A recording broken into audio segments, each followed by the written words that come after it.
Hello, everyone.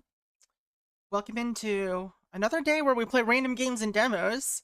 This time today we're starting with, what is it? The Seance of Blake Manor. I think it's like a mystery game, investigation type. It's a pre-alpha demo, so I don't know how far it gets, but we'll see. It looks like it has a pretty neat style. We're gonna, no graphic settings of any sort. Well, we better hope. Why is this here in the corner? Well, let's try it out. Let's start a new game. Go back.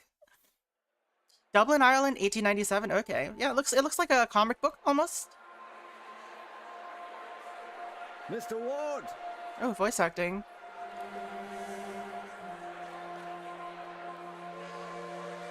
I'll waste no time, as there's none for wasting. I write from Blake Manor in Connemara. Connemara, where's that? Yesterday, a guest went missing. A young woman named Evelyn Dean. Photograph enclosed.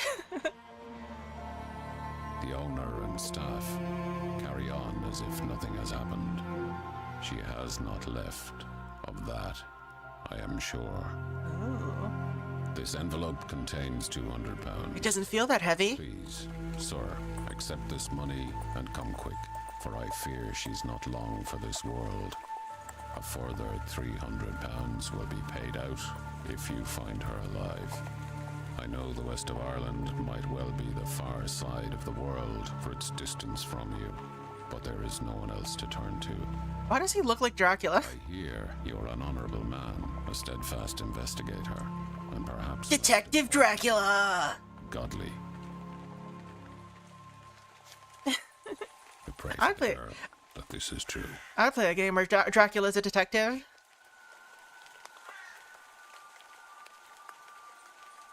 He is Dracula. Hey Spats, how's it going? The Seance of Blake Manor. I mean, I assume there's some ghosts involved because there's a seance. Day 1 Friday, October 29th, 10 p.m., Blake Manor Courtyard. Courtyard. Oh, it was day and then suddenly became night. Are we in like a, what is it? In a that's a funny effect. They're using the daytime scene to make it look like lightning. I was gonna say, are we in Truman Show? Finally, I didn't think it would take all day to get here. I'm exhausted. I'd best get inside and check in. Then I could find out if Miss Dean was here, and if she still is. I'm not here in an official capacity, so it's probably the best that I don't divulge too much about my purpose. Alright, so it is real time. The lighting... Oh, it's not lighting, it's a highlight. It looks really weird. The manor is miles from anywhere. Also, my cursor moves or stays where it is. This manor is miles from anywhere. Without a horse, there's nowhere to go. Alright, can I run? Oh, I have detective vision. This is my Dracula sight. It lets me see Dracula things. Chloe statue. Also, there's a timer, or a time. It's real time. Look in the fountain. This is the Blueprints mansion. A not uncommon centerpiece at a place like this. Huh? Hello? Is someone there? Oh, there was just crows. There was just crows. It's fine. What the? Crows do that, you know? They form the shape of a man sometimes. As crows do. Let's just enter. Highlighted vision, right? I should check with reception for any information on Miss Dean's reception. It's a manor, not... Is it an inn? Jack-o'-lantern. Time is of the essence if Ward has solved the mystery of Blake Manor. Time advances when Ward interacts with objects and characters. Okay. So time advances only when you examine things. Characters will change location and events will occur as time passes. Some areas of the manor will only become accessible during certain times of day.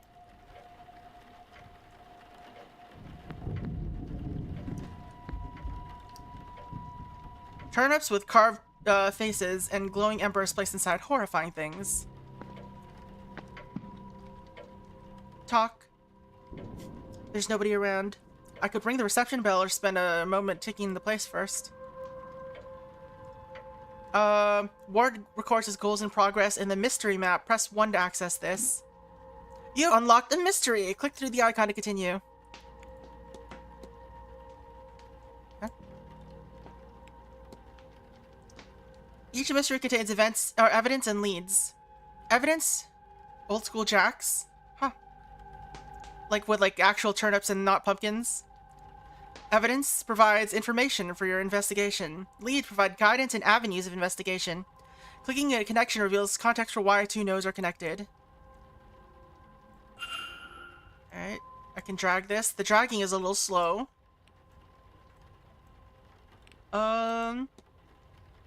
Potential connection. I must have been summoned here for a reason. The letter I received while hiring Manor, this case. This was the message that they read in the opening. I arrived at the manor to check. Wait. Okay, what? Which is which? Okay, so these are. Wait, what color? Which ones are which? Okay, so this is the mystery. Mysteries are are purple. This is evidence, I guess, and this is a lead.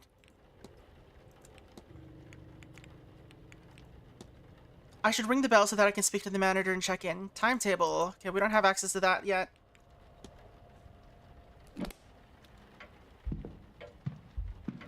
Calendar. Newspapers. The local news, albeit it's an old issue. Albeit it's an old issue. An article has been neatly cut out. Out of all of them? We're gonna waste time opening drawers. It is now 3 days since Miss Deanne went missing.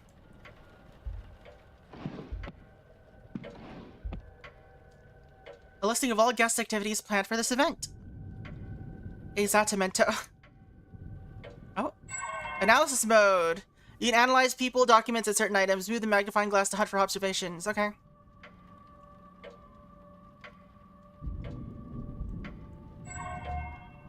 Bridge game held in the library Tuesday. There's a mass ball tomorrow evening at 9 p.m. in the ballroom. On Sunday, there's a silent dinner at 8 p.m. What's a silent dinner? Grand Seance on Sunday. Tasks held daily in the drawing room located in the west corridor. Information on talks to be posted outside the room each morning. Alright, so those are our observations. Why is this one special? Alright, some items will give Ward information about the schedule for the coming days. Characters will also tell Ward about their planned activities and where to find them during the event. This information will be added to the timetable. The timetable, it shows events, blah blah blah. Reminders can also be set so events aren't missed. Oh my god. Time management in my detective game? This seems intense. If they could pull it off, that's wild. Too late for reminders.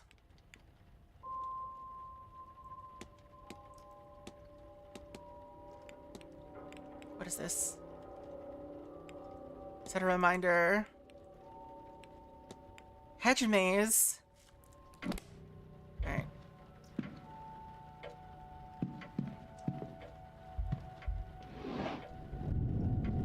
Opening jars better not take up time. Telegram room. Oh, I can actually go in here. There's a faint smell of burnt paper in the air here. Would make the speed run very precise. I mean, probably. It'd just be mostly routing and then actually, executing. So many drawers. Oh, on.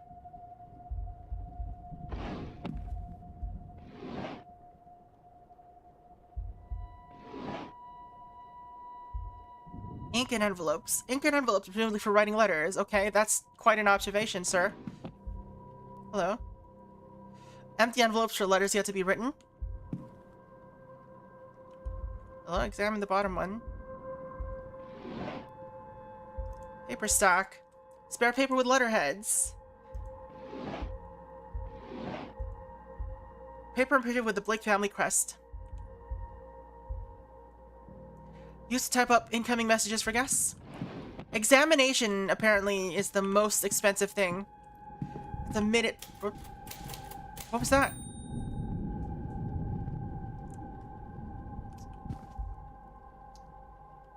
An esseo an belek amach. I could have sworn this page was blank, but instead there's something here in Irish. If only I could speak the language.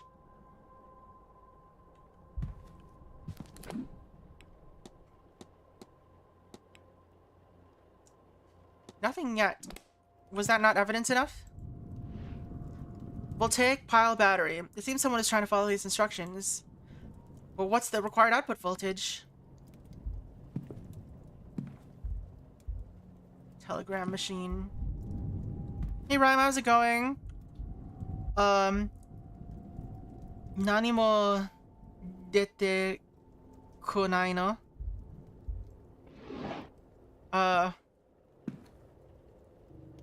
I'm not sure.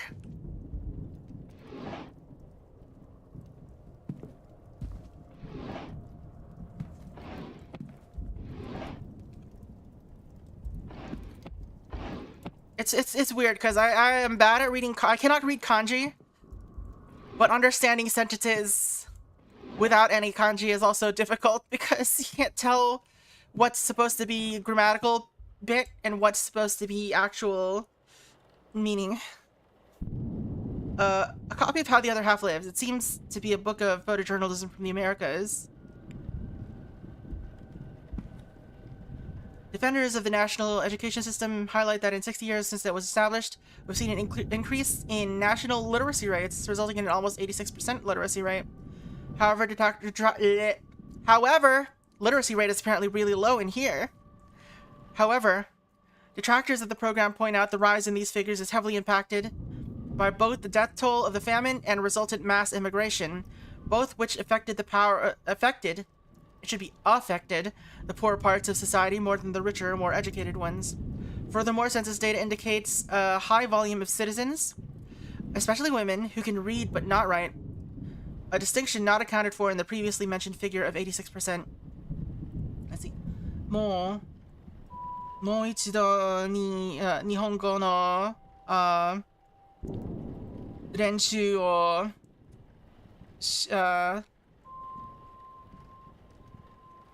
なきゃいけないよ。I should practice it more.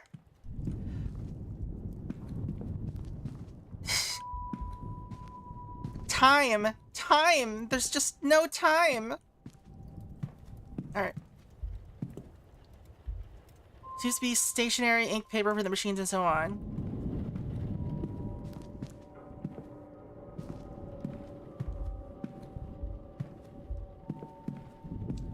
Sama. 日本語で話したいのに. Yeah, well, I want to speak Japanese with folks too, but again. Whoa, there was a red dude here. Stranger. Oh, we got evidence from that. Okay. Where is it? Where'd the evidence go? Evidence gained, strange occurrences. Grand Seance. The Grand Seance is a gathering of intellects interested in esoteric matters regardless of sex, color, or creed.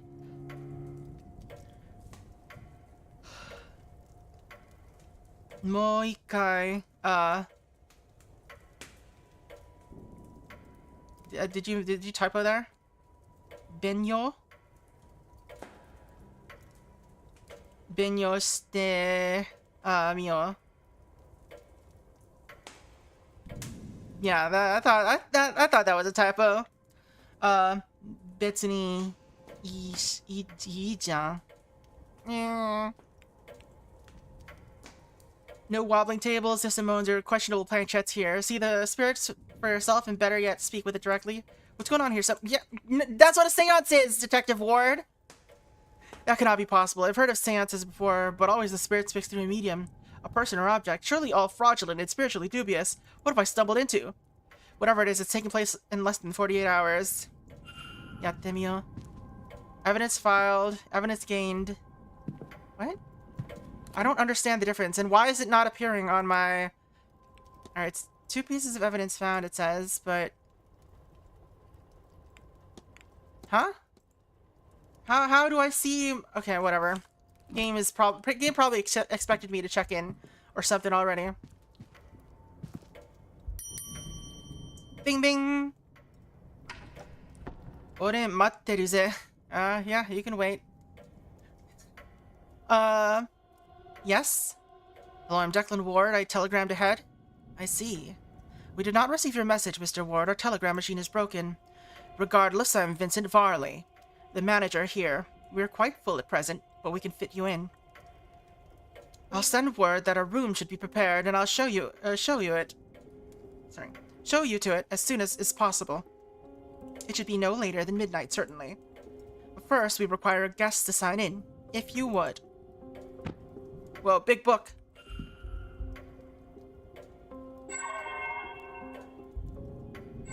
There's a lot of names here all signed within the last week, more than I thought there'd be.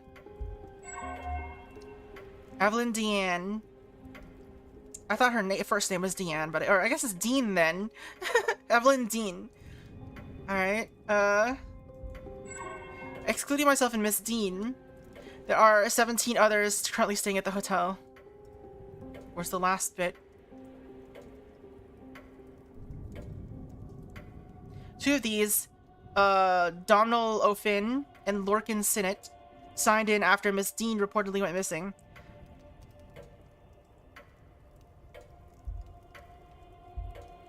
Where's the last one? Where's the last clue? Oh, there it is. A record of who arrived and departed when. I notice Miss Dean did not sign out.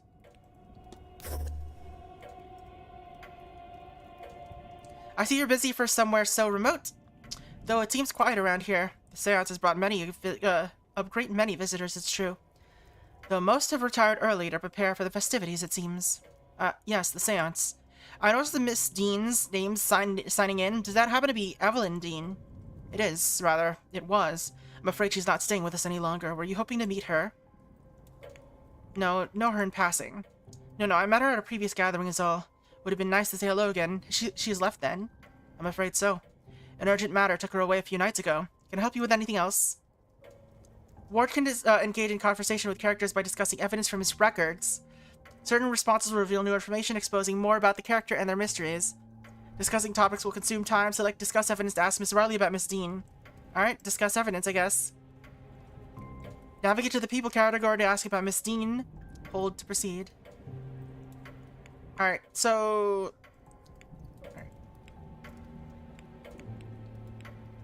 Alright, let's ask about Miss Dean, sure. I'm sorry, but did you say Miss Dean departed already? Yes, Tuesday night, perhaps Wednesday morning.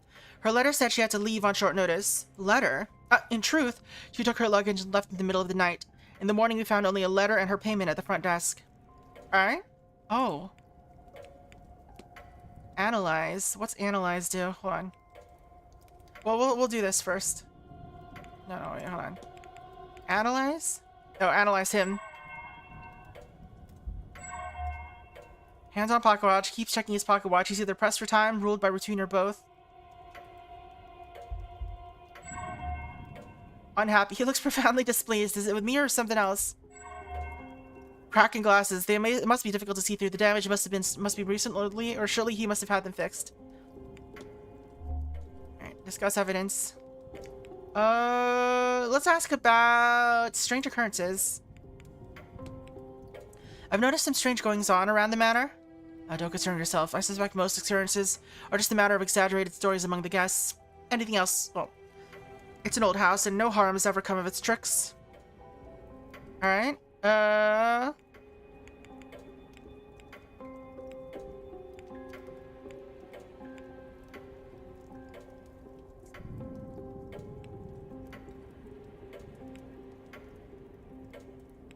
let's ask about the glasses. Did you happen to drop your glasses? They're still serviceable, though I will be thankful when I have the time to have them fixed. Alright, let's leave. I need nothing else, thank you. And please wait here. The staff will prepare your room, and I'll be back to show it to you shortly. Now, if you'll excuse me, with the telegram machine broken, I'll have delivery orders to write for the morning. If you need me again, you know how to summon me. Alright. Interesting. So Miss Dean was here, but left. Her date of departure does line up with the letter I received. It'd be good to see if the letter she left behind. By exploring inventory, okay. Hold down space to enable detective vision! Alright, we do have detective vision. Nothing in the trash, it seems like. Private letter. Oh, swirly script that might, I think, maybe Middle Eastern?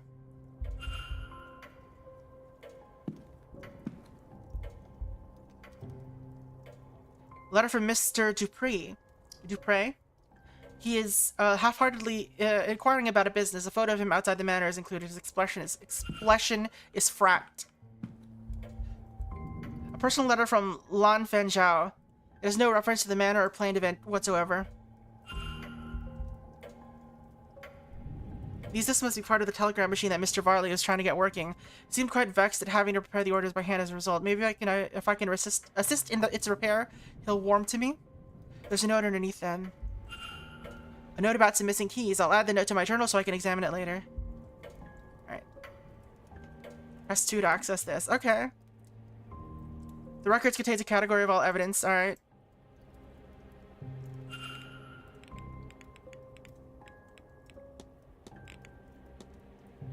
The southeast corridor key is still missing. I've spoken with the staff about the other keys. Joel misplaced the northeast corridor key after a few drinks. I'll chase him on that. This evening, Hunter says his key for the northwest corridor is still safely locked away. Mrs. Joyce was using her saloon key. Okay, there's just a bunch of people with different keys. Okay, we can discuss this with a bunch of people.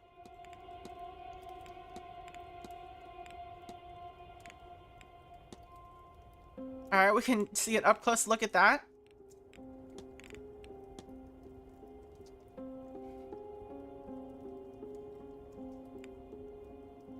Alright. Bunch of names, entertainment schedule.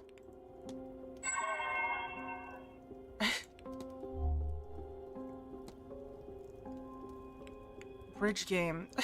Why? There's so many names! Oh no!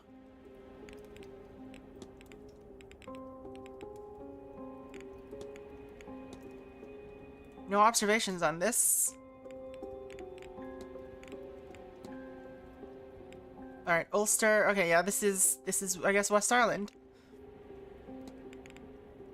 And this is just the demo. I mean, I assume you won't be able to do most of that in the demo.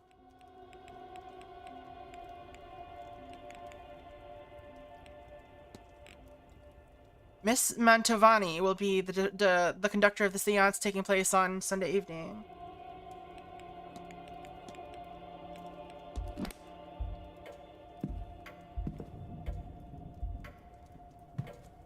Where could this letter be?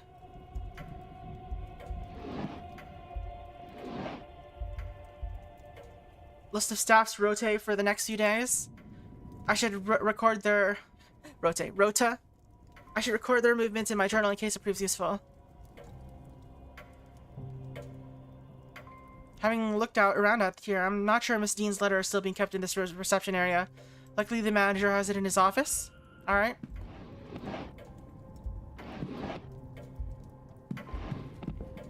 I mean, we just get into the manager's office, sure. Hello. Oh, it's you.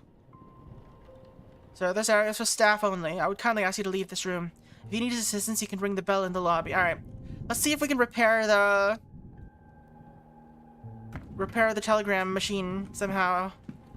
Is there anything else here? Nothing. These are just...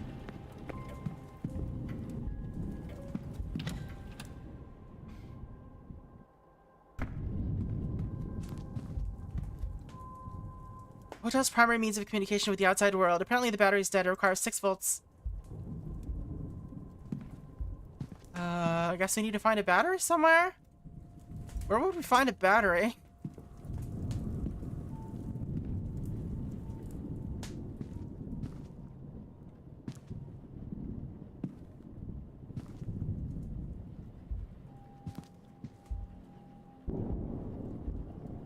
Someone who was reading up on old beliefs of the area.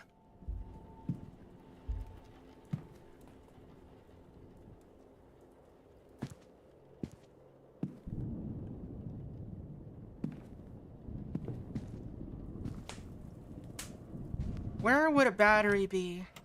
If I were a battery, where would I be? In a random drawer somewhere. Right? That's where batteries are. Just always some random drawer. Refreshments. The water seems frigid even for this weather. Luggage room. Cloak room.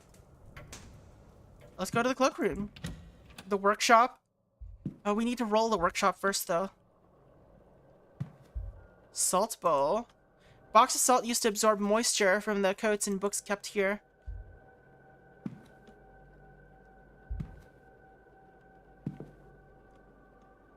Alright, let's examine each coat. Coats left to dry. Coats left to dry. Cheap coat for such an expensive hotel. Highly perfumed coat. Possibly Miss Dean's. There's nothing else in the pockets. Crates. These crates are empty other than the rotting turnips. Ew. There's nothing in the pockets. Alright, nothing in the pockets.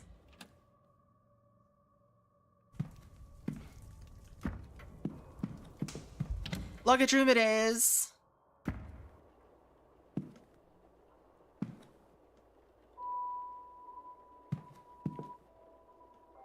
Those two are examinable.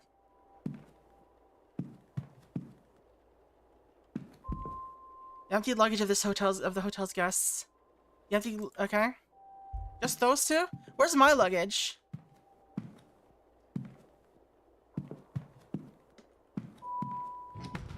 Huh? An ordinary vent, except there seems to be something stuck inside. The crate is firmly fastened to the wall. Can't get it out. Also, what happened here? It fell over.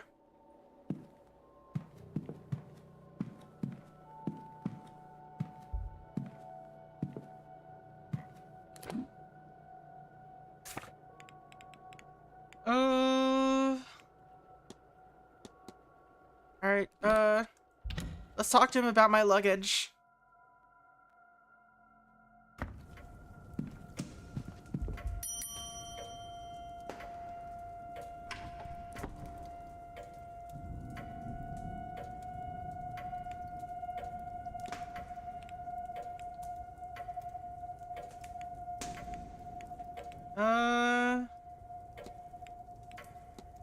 I'm sorry about the late hour. I misjudged the time needed for this journey. It happens often enough, though usually not so late in the day. Our driver knows the routes well. He would shorten your return trip. I'll keep that in mind, thanks. You may deposit your luggage in the rack to my right. Our porter will then bring it to your room when ready. Alright, so I guess I'm still carrying it. You mentioned the telegram machine is down. It is likely the storm shorted the battery. Terrible timing. I tried to wire up the replacement, but have had no luck. I'll have the groundsman look in the morning. Alright.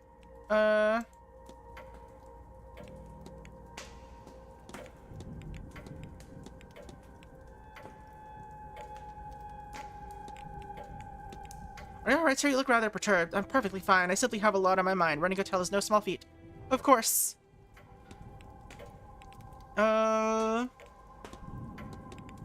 Someone seems to put a strange object inside the luggage room vent. Did they? Well, I'm sure they had a good reason for it, though I can't imagine what it might be. Thank you for bringing it to my attention. The groundsman will have the tools to deal with this, I'm sure. Hand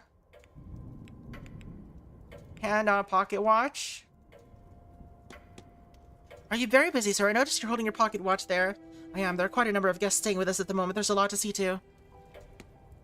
Bridge game. One of the events that was run for the guests.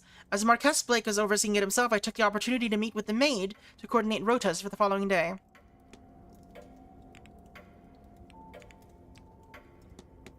It looks like you've gone to some trouble with this event. The seance is the first of its kind. It seemed prudent to put some kind of expense into the event. What makes this seance distinct from any other? Well, I simply run the hotel and would not be the best source for any in-depth information, but I will try my best. A typical seance allows only limited communication with the ghost, limited in that a medium is needed, a host, a device, etc. It is believed, at the right time of year, with the right collection of people gathered, more direct communication could be achieved. And so those people have been gathered here at Samhain, where and when the veil is thinnest, to see if that is true. As I said, that is the belief. Whether you believe it, Mr. Ward, is up to you. What can you tell me about the manor? Blake Manor was built in the mid-1600s on land awarded to Edmund Blake for his part in the Cromwellian conquest of Ireland. It has been passed down through the generations of the Blake family and has survived any number of tragedies. Marquess Jonathan Blake is the latest in the line to hold the title with him, and his son, young Master Walter, being the last two members of the line. It was the Marquess's initiative to open the manor as a hotel in 1870 to pull the place through the difficult post-famine years. And that's all I could say, though I suspect there's more information in the library should you care for more. That's good enough for me. Is there much to do outside the manor? Refreshments can be requested on the patio. Many of our guests enjoy walking the grounds, and there's a hedge for your enjoyment. Mr. Hunter also offers horse riding sessions, though I believe those are now booked out. And if you're asking if there's anything outside of the grounds, no. The town you took the carriage from is our closest point of contact. I'm sure you'll find the hotel offers everything you could need during your stay with us. Breakfast, lunch, and dinner are served in the dining room. There is a well-stocked library, a bar, a drawing room for relaxation, which includes a variety of games and records for entertainment. Sadly, bathhouse is closed at this time of year. The water's too cold to heat. And usually we have the telegram room for communication. I'm sure it will be repaired soon. Alright. A lot of stuff to do. Would I find you between the reception... Would I find you behind reception over the weekend should I need you? Either here or in the office, for the most part, in which case ring the bell for my attention. There are a few exceptions. I'll be ushering in guests for the silent dinner at 8 p.m. tomorrow evening, so if you need me at that time, I will be outside the dining room. Naturally, be overseeing the ball tomorrow evening at 9 p.m. too. And on Sunday, there's the silent dinner at 8 p.m. While the staff will not be in attendance, we will be hosting our own version of the event. Finally, the seance is at 9 p.m., and all staff will be present. I think that's it. We talk about him, I guess. For some reason, people don't show up in the everything tab. Oh, no, they do. They don't show up in the evidence tab. What can you tell me about yourself, sir? I'm the manager here at the hotel. With the utmost respect, Mr. Ward, I think that's all you need to know. Alright.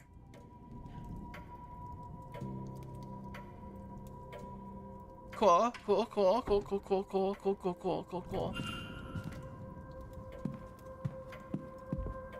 Alright, let's place my luggage here. I might as well leave this here.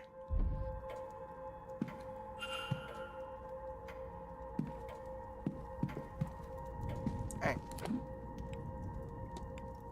So we got a bunch of things to do now. Miss Dean left a letter, gain entry to the office, telegram machine broken, discs, unhappy expression.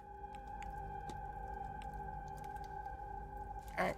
Use the discs to fix the telegrams somehow. We're just carrying these discs around. We're not like...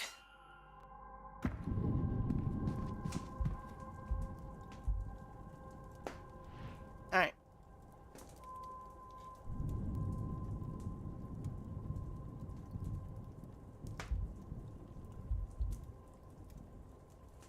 These burnt out discs are where the smell in the room is coming from. I'll remove them in case there's any risk of fire. Alright, let's give this a try. Use these, alright. Is there like a puzzle? Alright. I need to assemble a battery with the right voltage to power the telegram machine. It just needs the right number of discs in the right order. Alright, cool. A voltaic battery is built by stacking cells to reach the required voltage output. This diagram shows a voltaic battery with an output of 4. Okay.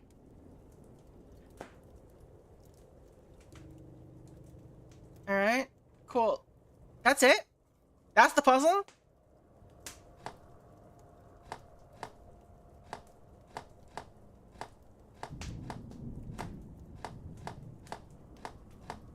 How many is this? 1, 1, 2, 3, 4, 5.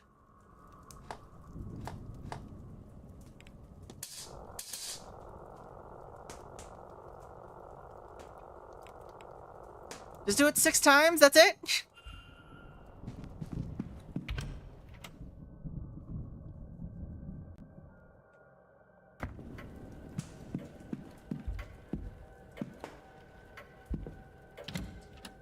Lurk food! Get food!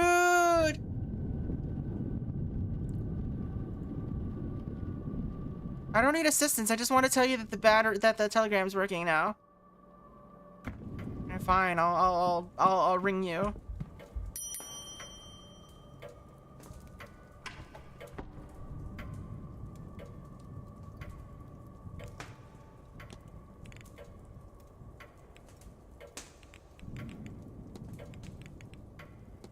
Your telegram machine seems to be functional. Is that so? Mr. Hunter must have slipped in unnoticed and fixed it. Then you'll have to excuse me. I have to send messages ahead of tomorrow. I will be in the telegram room should you need me. You shouldn't be waiting much longer for your room, I assure you. It'll be ready by midnight at the latest. Alright. Alright, let's get into his office. I should act quickly. I don't know how long he'll stay in there. He'll probably be at least half an hour, right? Character locations. They'll change every hour, so be sure to keep an eye on the map. Alright. Well, I mean, we're really short on time.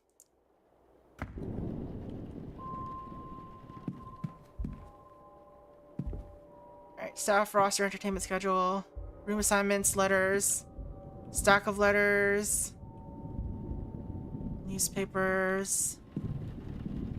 Alright, what should I look at first? Safe. I have no way of knowing the code for this. In little time, I should search the rest of the office for the letter.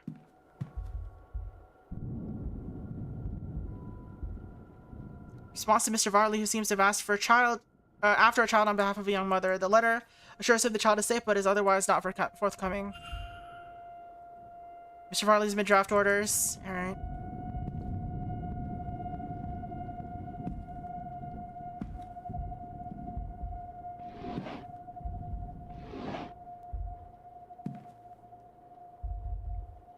Letters requesting gramophone records for the rooms, respectively, for the drawing room and the bedroom of one Mr. Callahan. Alright, so there's an hour.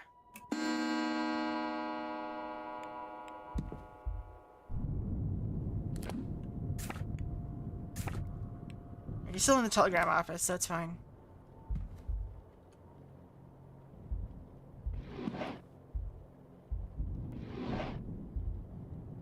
Letter complaining about the maid and her over-familiarity and curiosity.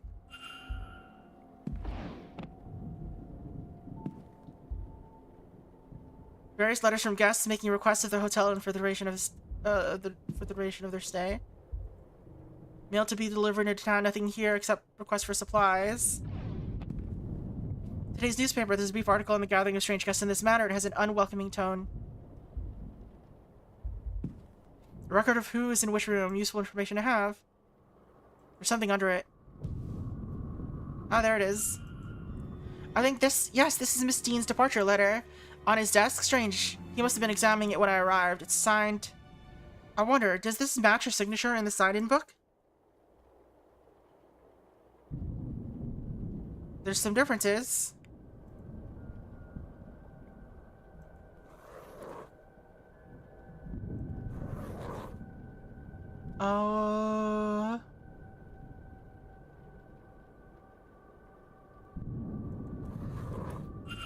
These signatures are close, but they don't match. Someone else wrote this letter of hers, but who and why? You've gathered enough evidence to craft a hypothesis. Evidence provides keywords for each hypothesis. Press 1 to access this. Press make hypothesis to open the hypothesis panel. Complete a hypothesis by filling in the missing words using keywords gleaned from evidence. Please consider to determine if you're... Or press consider to determine if you're correct. Time is lost on incorrect hypotheses.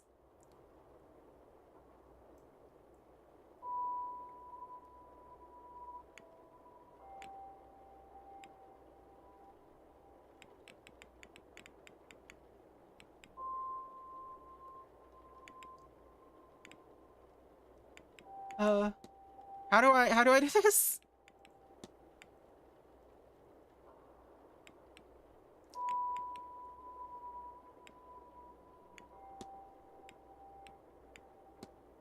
There's one more piece of evidence that I haven't found, apparently.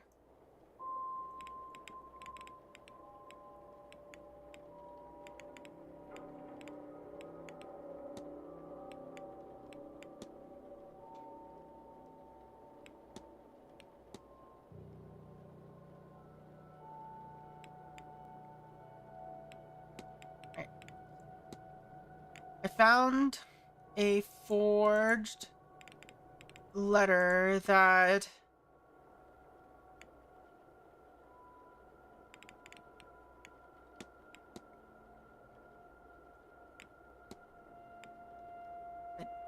gave up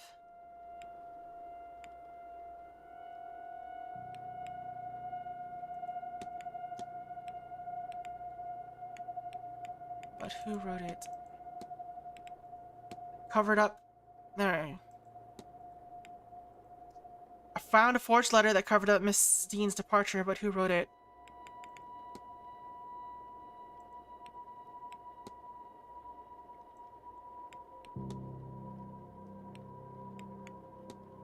What if... I think I see what happened here. So Miss Dean didn't leave the hotel and somebody wants us to think she did. But who? Can I learn anything about the culprit? They can write? Of course, educating people over here isn't exactly the Crown's highest priority. As a result, literacy rates are low enough in the west of Ireland. The fact that this letter was written at all is a useful clue to the identity of the culprit behind whatever has befallen Miss Dean.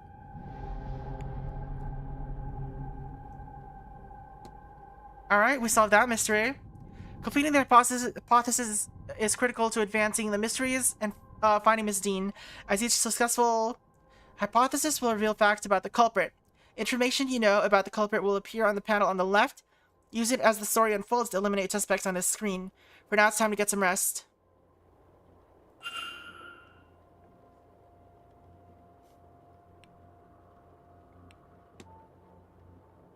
Alright.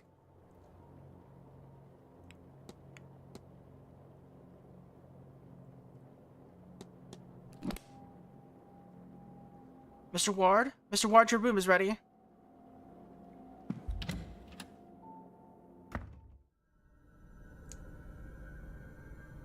Mr. Ward? Shall we go to your room, sir? Mr. Doyle has taken your luggage ahead. Oh, Mr. Arthur Conan Doyle?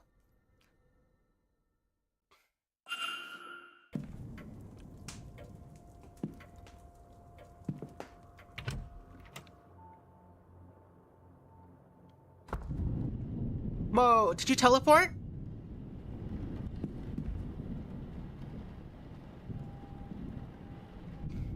The first Marquess of Doon, Edward Blake. Edward Blake, the man who built this manor, according to the plaque.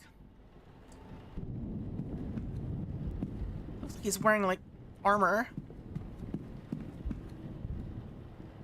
Jonathan Blake, the owner of this estate, he here with his young son Walter and his late wife Mary. Why did they black out their eyes? Must be because it's haunted. An intricate display, though it lacks the Blake family's crest. Perhaps a trophy? Okay. Morbid. Corvid. A recent drawing of this manor. Alright. This looks, ceremonial. Oh, wash closet. Alright, fine. I'll go upstairs.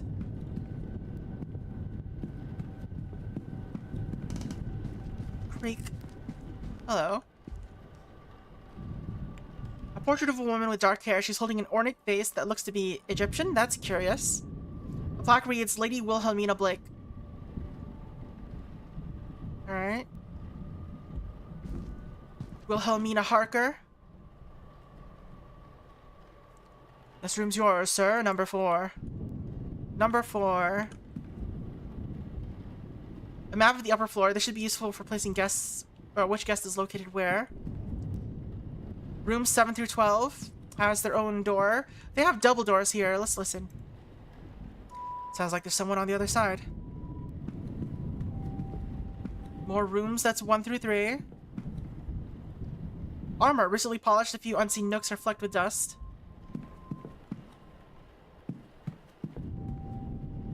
19. This is an interesting combination of rooms that are here. We got 6, 5, and 4, and also 19, 20, 21, or whatever.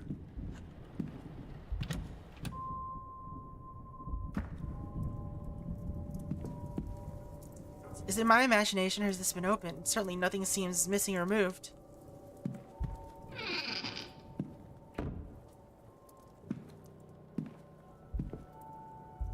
An empty landscape. There's not much else to paint around here, I suppose. Oh. Cold be damned. I think I'll request the staff leave this to die out.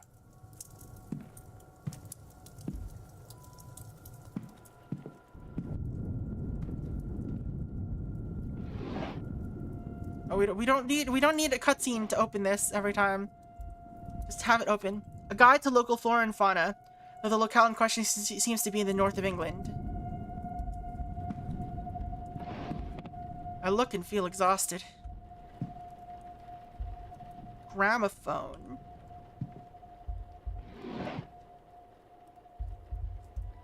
Why does it last so long before I can move my mouse again? That's really weird. They should not do that.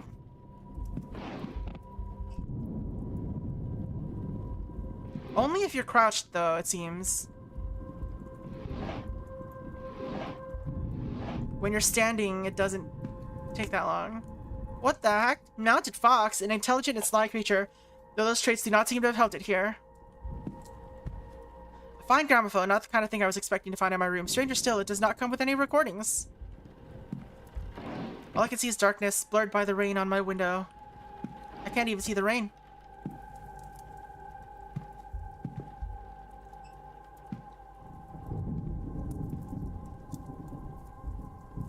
A thick rug with an unremarkable design.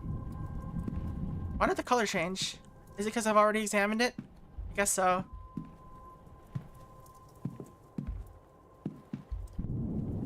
No, that's weird.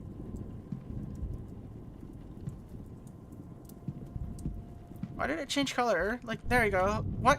Oh, it's the thunder. Freshly dressed with good quality sheets. I should rest. Yeah, sure. Let's sleep.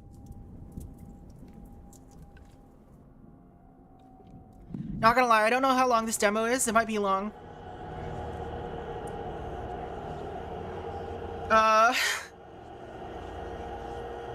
Hello?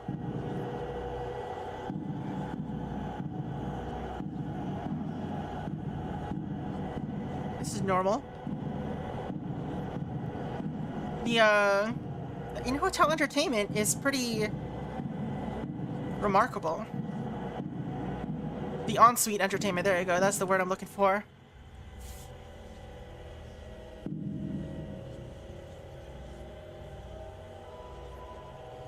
Let's draw a magic circle.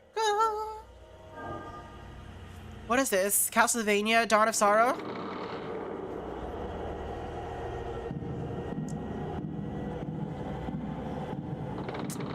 We've got Dracula, and we're playing as Dracula.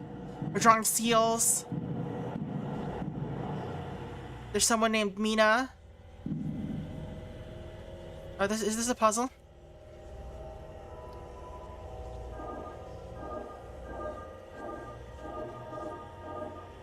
Draw a Triforce. Upside down Triforce. This is the low Rulian Triforce.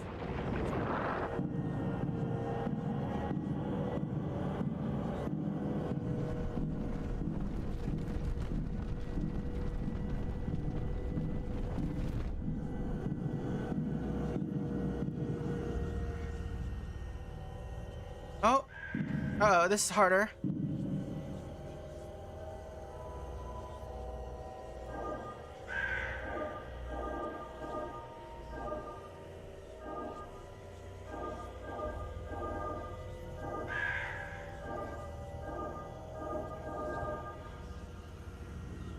Okay. Oh, that's my loading symbol. My loading sigil.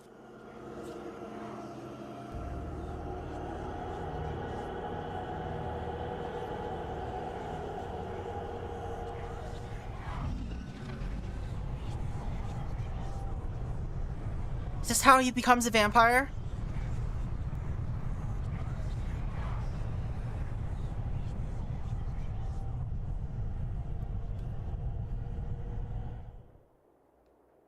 Alright, I guess that's the demo. That's pretty interesting. It says it's in pre-alpha. I'm not sure where the story is going. It looks like the actual full game would be super complex. I wonder how long it would last. Goes on for several in-game days. So who knows? Who knows? But yeah, that is it for the Seance of Blake Manor demo. Let's move on to something else, I guess. Took about like an hour for the piece de resistance or whatever that means. Can I exit? Alright, let's quit the game and try another demo. What else are we trying? I did want to try... What was it? This is from a while ago.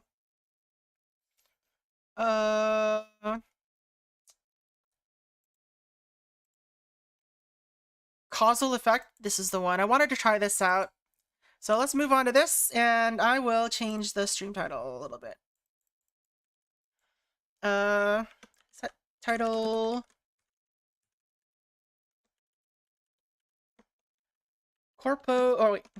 Causal effect demo.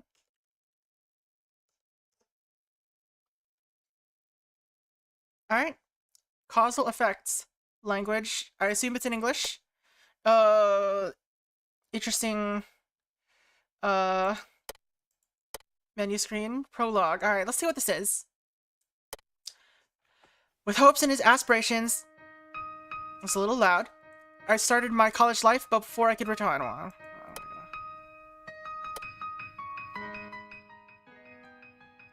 It's a little loud. I started my college life, but before I could fully commit to my studies, I also needed to deal with a hobby that I had kept for almost a decade. The guitar. Follow the instructions. Okay. What is this? Right now, I'm struggling with an important decision, whether to attend a guitar competition tomorrow. On one hand, I've been preparing for this competition for over half a year. Although there isn't even a prize for the competition, I've been persistent in practicing due to my love for the guitar and just want to have the opportunity to showcase myself. On the other hand, my schedule tomorrow includes a class that I'm not particularly fond of. Advanced Mathematics. The professor has been speeding through lectures in recent weeks, and I find myself dozing off in class, only to wake up and see a blackboard filled with symbols and formulas that I don't understand. Oh my god, this is really long. Not to mention skipping an entire chapter. I never worry about making the wrong choice because I can click on the next incident, see the results of my decision, and then come back and adjust as needed. But even with perfect decision, there are still imperfections due to the causality effects. Sometimes I just have to choose between a fish and a bear paw. Alright. I've decided to compete tomorrow. It doesn't matter whether it's right or wrong. And if it turns out to be a wrong decision, I can always come back and make adjustments. What does that mean? Also, where did my math cursor go?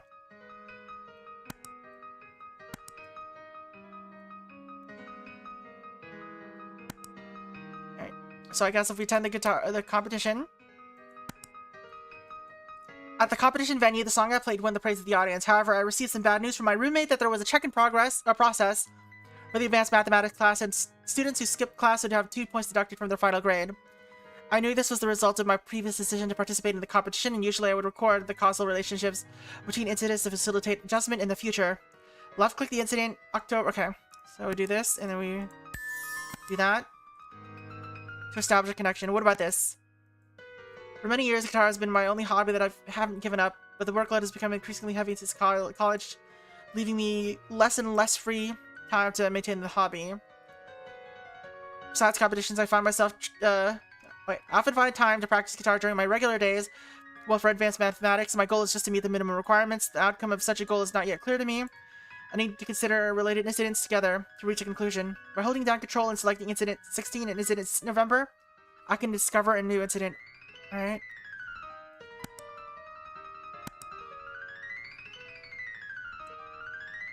Focus on guitar.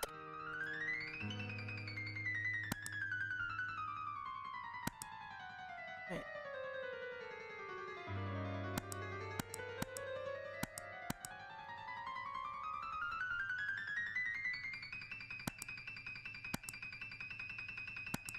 What does that mean? What does this mean?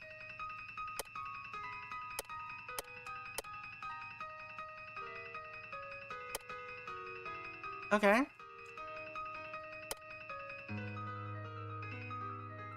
Find missing incidents, establish causal links, ending incident state.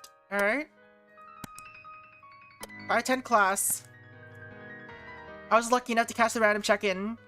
However, I was still struggling with whether or not to give up competing for the sake of viewpoints. Alright.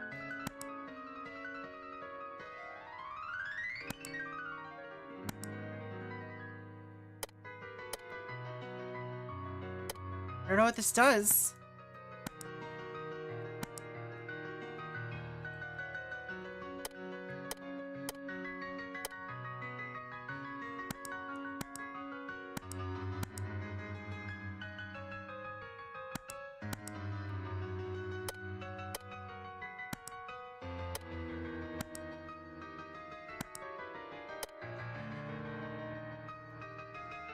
I hardly have time to practice guitar on a regular basis. The outcome of such a choice is not yet clear to me, and I need to consider relating it against incidents together.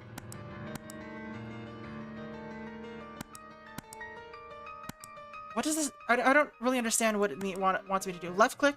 Oh, no, it's this one. Holding down control and selecting incident October 16 and incident November, I can discover a new incident.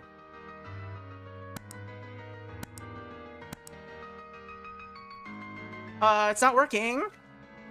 How do I make it happen? Oh, I have to click that. Okay. Final exam. Scores are fresh out of the oven, and some are happy and some are sad. I'm relieved I didn't fail any of my courses this semester, even the most challenging advanced mathematics, which I passed by just barely. However, I feel a sense of regret because I had to put my guitar aside to focus on my studies. The consequences of this choice may not emerge for a long time. Alright.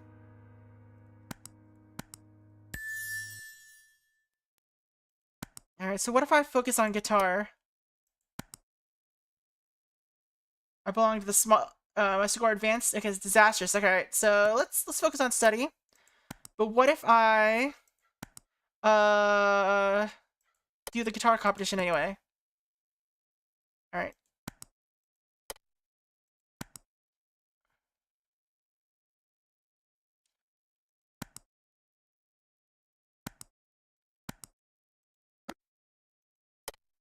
Alright, I guess that's it. We did the thing.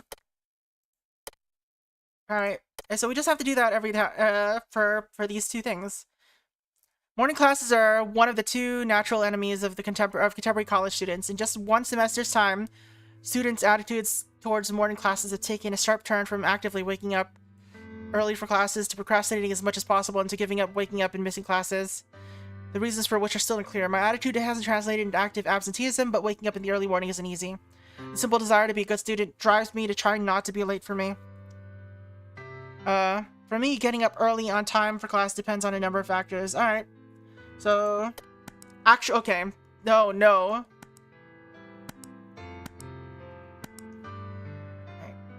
Alright.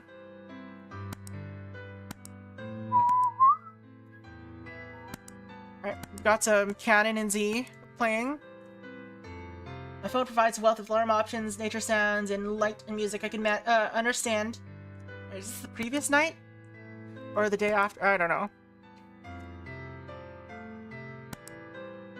Alright. 11 causal links, ending incidents. Alright.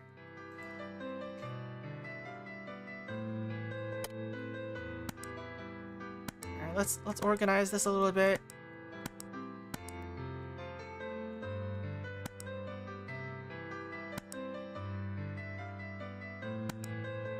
I like how it pushes them out.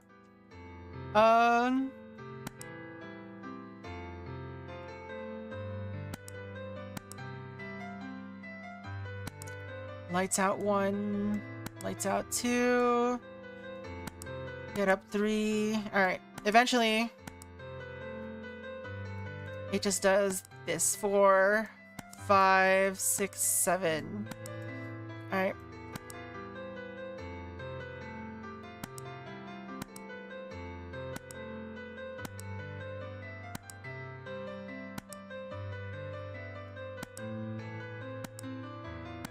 We're sorted out. Let's see. I can understand the manufacturer's good intentions, but that don't stop me from regarding everything that could wake me up as noise at the moment. The teaching building is afar. There are many people walking slowly on the road. Along the road, there is a neatly arranged row of shared bicycles. There's still enough time to walk to the building.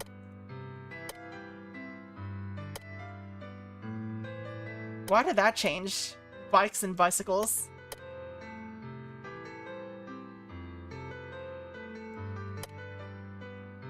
Alright.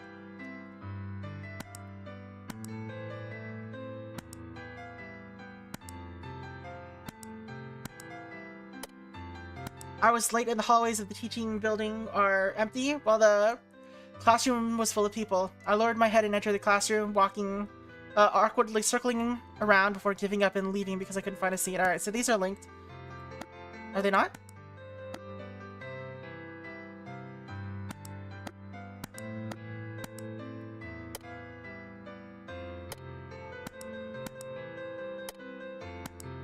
Oh, they're not.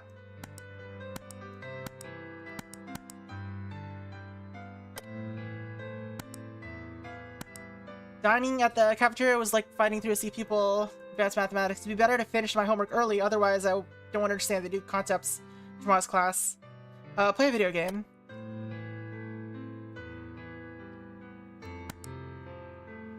Okay. Pointless notification. Oh, wait, actually. What does take a short break do? Alright. We're gonna play a video game.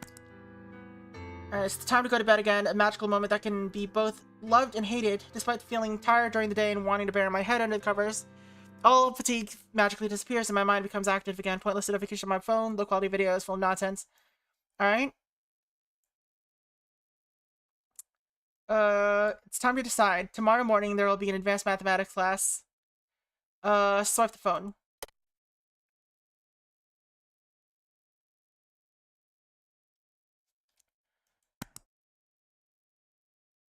Last night's purchase of instant noodles come in handy, and I can do something else while waiting for the noodles to cook. Huh? The unexpected happened. I thought the path I saw last week was a shortcut, but after breaking in and turning corners for a while, I have no idea where I am. Alright,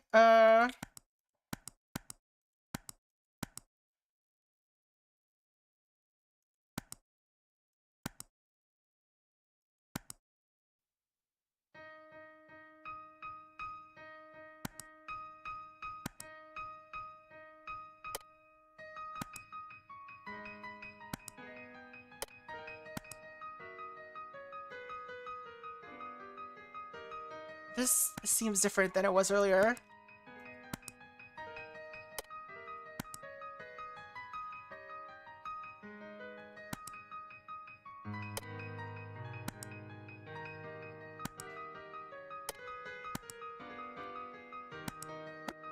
Are these not related?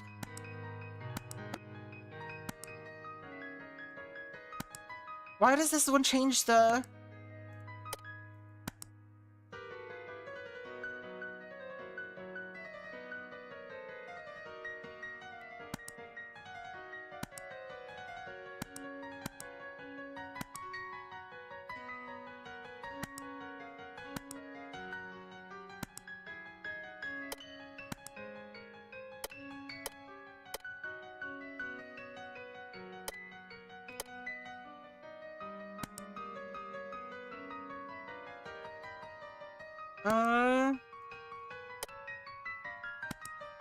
Is it this?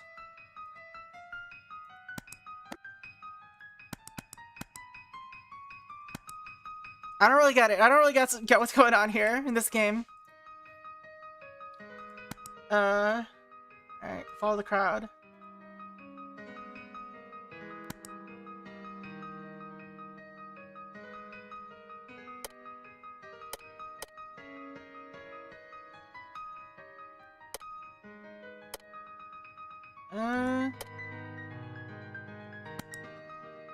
Sound of water droplets bouncing the corridor.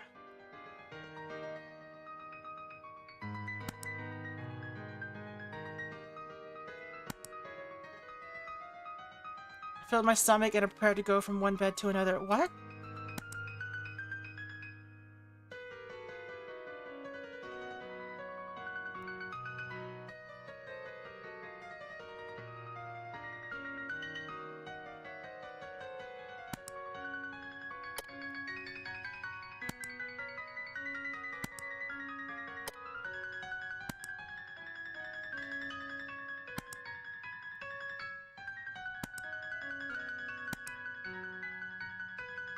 Alright, after chaotic morning finally set off, time for bed, okay? I hope the early arrivals can save me a seat. I hope I can last until noon when class ends, which means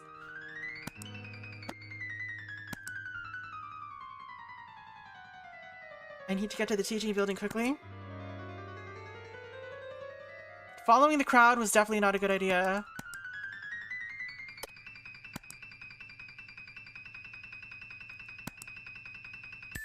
Okay, these two are related.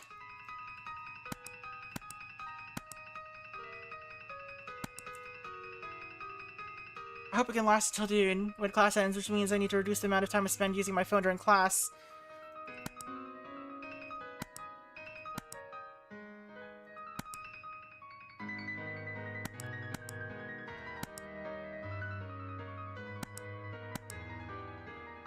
After chaotic morning, I finally set off. Time is a bit tight, but I should still make it without arriving late. I hope the early arrivals can take... Okay.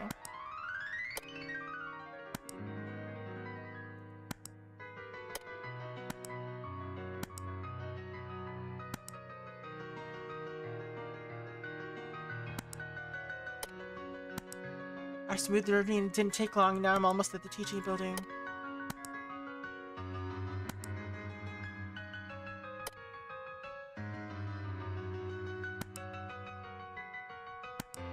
Follow the crowd.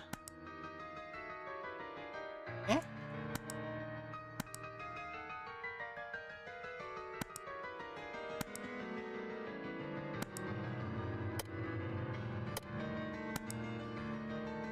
Alright. So these two... this one is related to this one? No?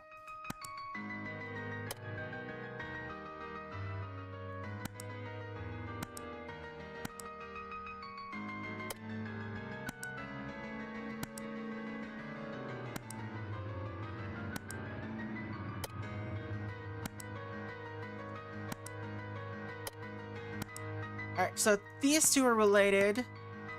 No. Maybe these two? No? Alright.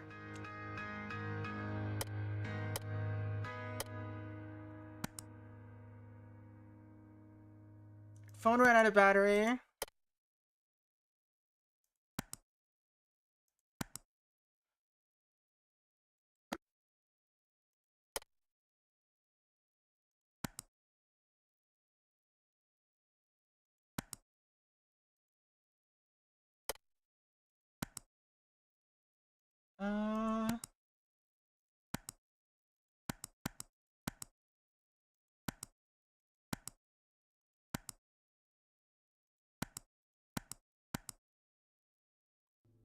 Alright. Okay, so you are related. Oops.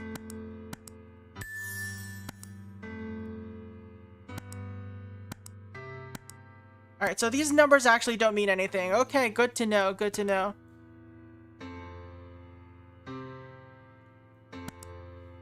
Or maybe these occur in order.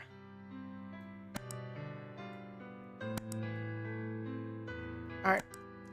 So these are all the same day. That's what's going on. Alright. Morning 1, 2, 3, 4, 5, 6, 7. Evening.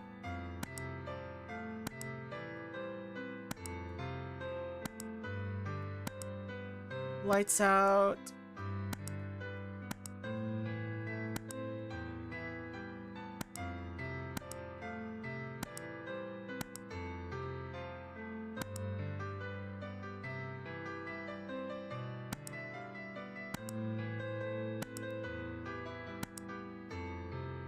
Alright, and class is by itself. Alright. We've organized it the right way this time.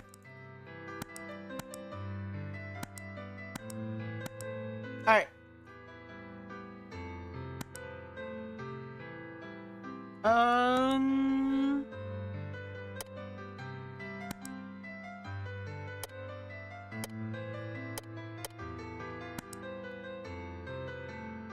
So bread, if I look at that. Yeah, okay. Filling me up. I'm already familiar with this routine and can squeeze out enough time. I hope I don't delay anything important. Alright.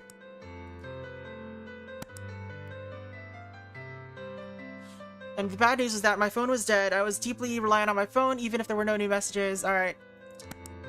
So, let's tackle our homework. Go to sleep now.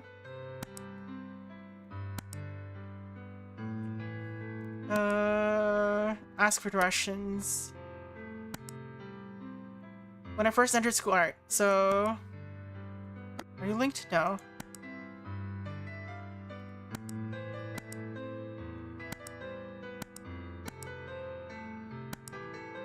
Not that. Okay.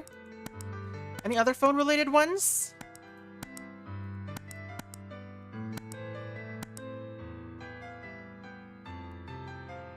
The bike app requires me... Okay, so it's this, this, and this. No.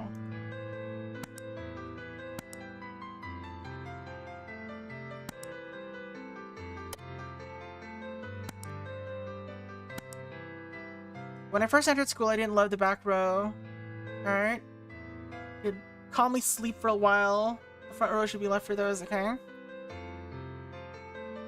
This is... odd game.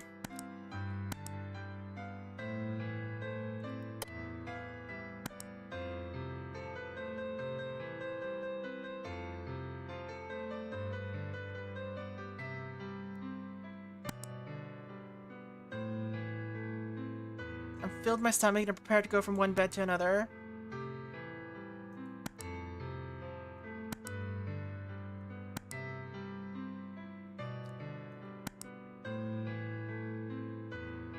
What? It's almost class time, but the teenage building isn't far. There are many people walking slowly along the on the road. Along the road, there is a neatly arranged row of shared bikes. What if we just walk?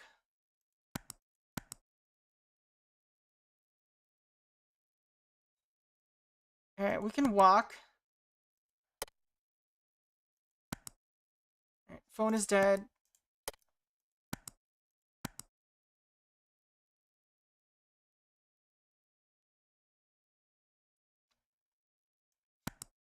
Alright. Morning 4 is a bit early. Morning 3 is before morning 4.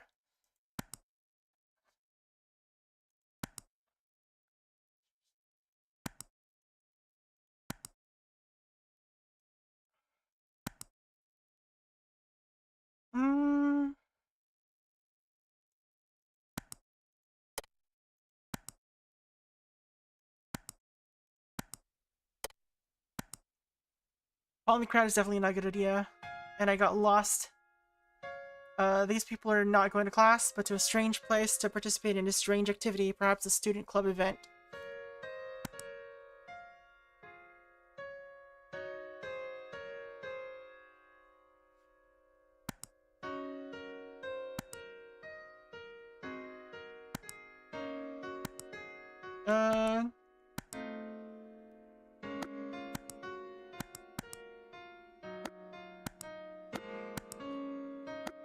I don't really think I understand this game much, not gonna lie. We'll keep going a little bit, but it seems like very guessing to find, like, you have to have so many combinations. Like, the heck?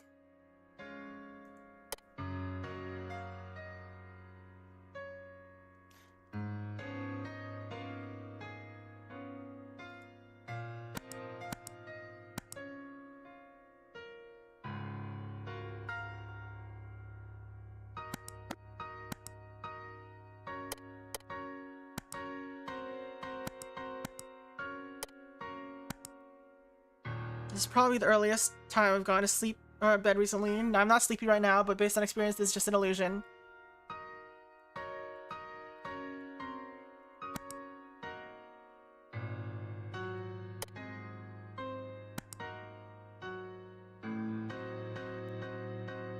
It is quieter, and I thought the alarm didn't wake me up. But when I picked up my phone, I realized it's early and the alarm hasn't gone off yet.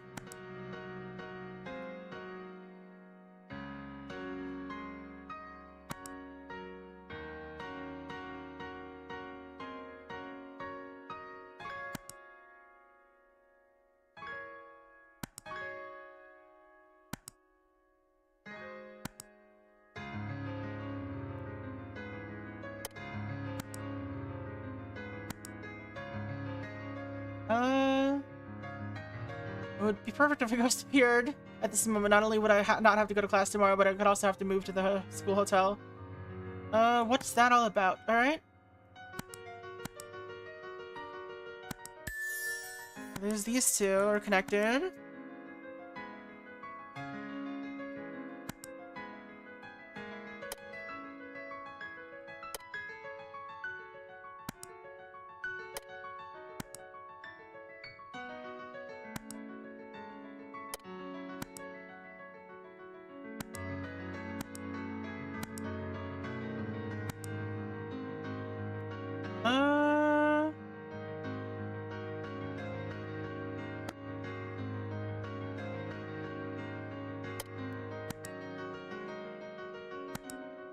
What does this affect?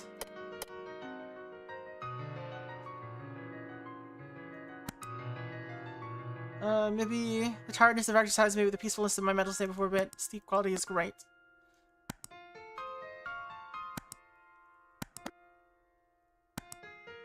There you go.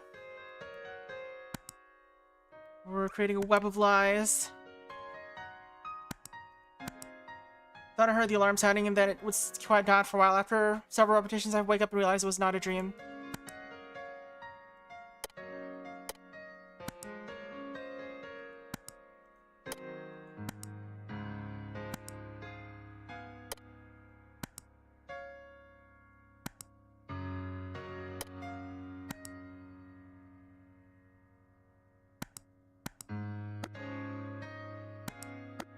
It's not that? It's not these three?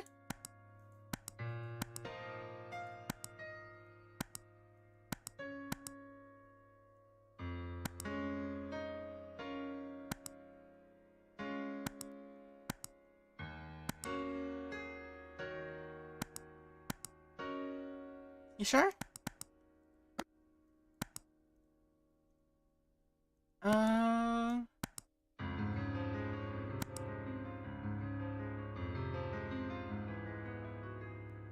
I'm tired of the lunch and dinner in the cafeteria, but not the breakfast yet. On days when I don't have class.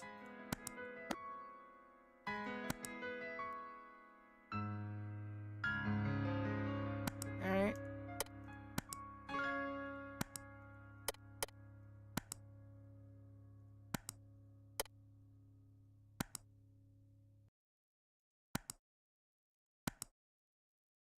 Hmm.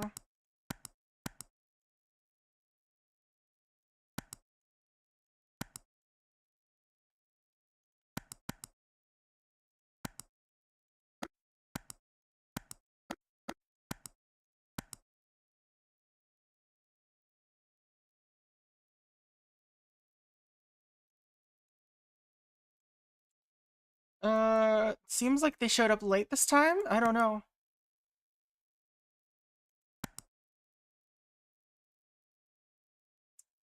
I thought this would be like a kind of deduction game. I guess it's more like of a puzzle game.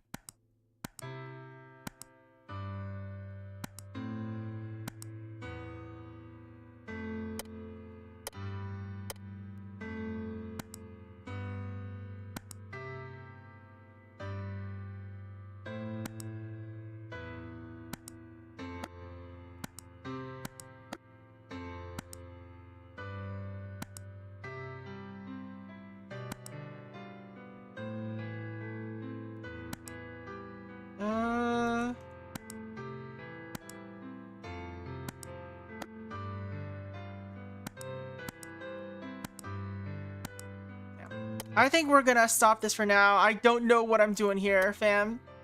It's a little more difficult than I thought it was gonna be. It's just like, there's so many things to try to connect to. Alright. Let's try this one. Let's call it ELISSA, the body in the bedroom. Body in the bedroom. We'll see how this goes. Oh. Yes. Alright, it's installing stuff. While that's happening, I'm going to change the, oops.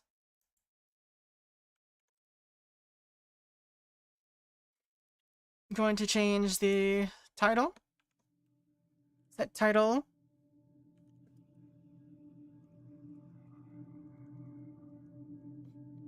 ELISSA. Body in the bedroom. Alright. What is this?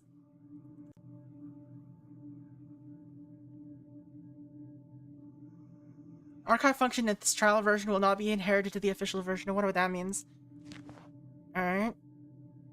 Interaction mouse click. This looks Renpai-ish.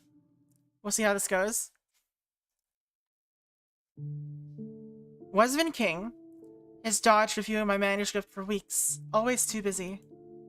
After some hesitation, I decided to go to his office unannounced.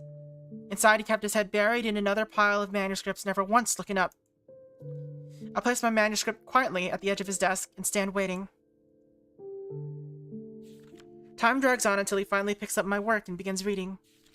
200,000 words dismissed in barely half an hour. He looks up at last, his gaze drifting over me with practiced indifference. Oh, my sincerest apologies, madam. Didn't see you there. Should have spoken up. How unusual to see you out. You rarely leave your quarters, as I recall. Although you might have chosen a better moment. Rather inconvenient timing. You see, I was meant to review one manuscript, but now I find myself saddled with two mystery writers' works at once. Though I must say it's made quite clear what makes a truly compelling story. That other piece. Now there's something worth reading. As for yours... Really, madam, who would waste their time reading such nonsense? Just tossed it in the trash? As his words still hang in the air, he tosses my manuscript, Mrs. Davidson's Afternoon, 6 months of my life's blood, into his waste bin without ceremony, like so much crumpled paper. I should speak up, show anger, displeasure, anything. Just one word of protest. Wesvin, you condemn my work so easily? But the words stick in my throat. One more thing.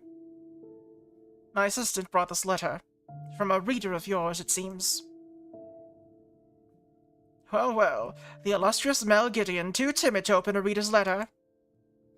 Off you go then, madam. Best of luck to you. What a face. What a face he made.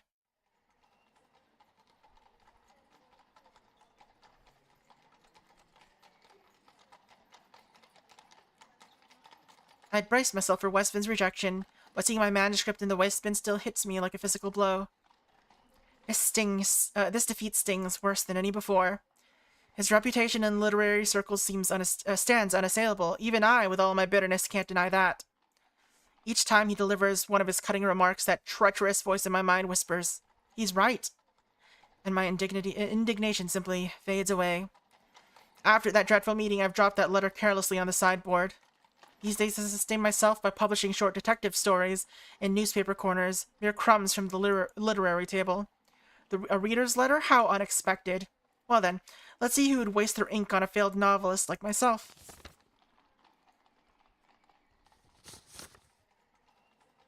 As I open it, a sharp scent of spirits assaults my nose.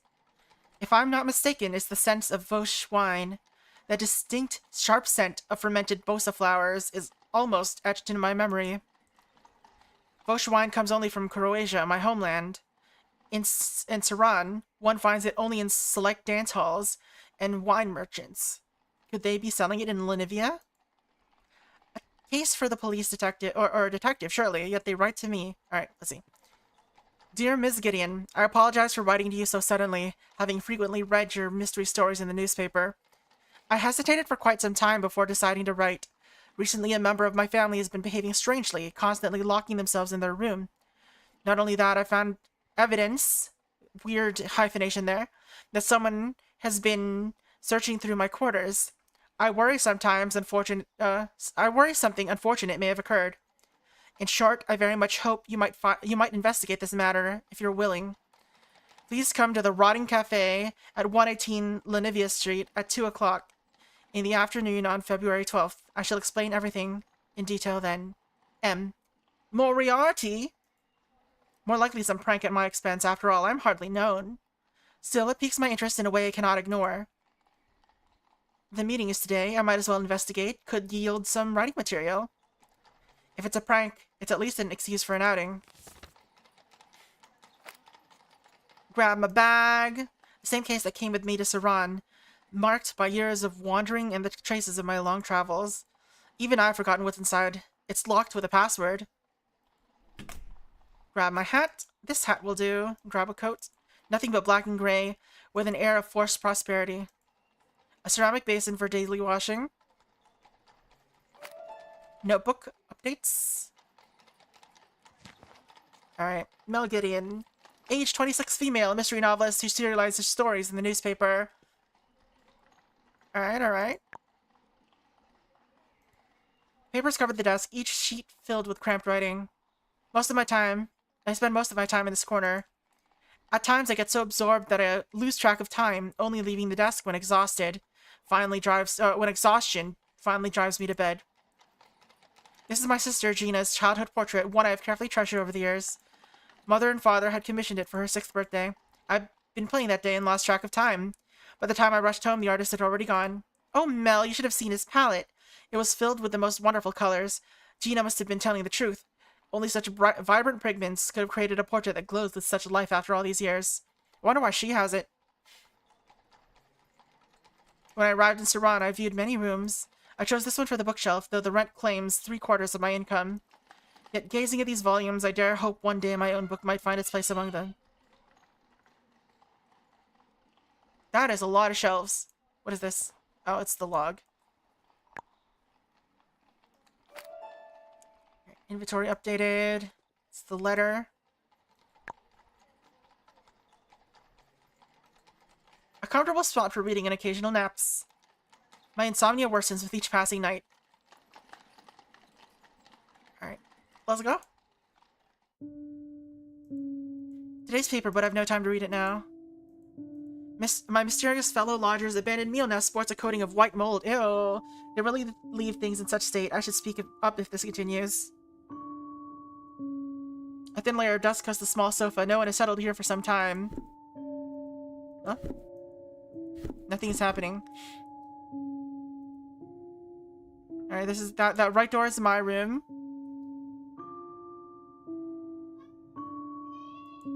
Left door. Oh. When I first took lodging here, I'd been the sole tenant of this house, yet within days another had moved in. Most peculiar, though, to this day our paths have never crossed. This person is like a shadow, present yet forever unseen, sharing these quarters in perfect silence. How do I exit? How do I leave? Full-length mirror guards the entryway, witnessing my everyday departure. Alright. After checking the mirror, leave.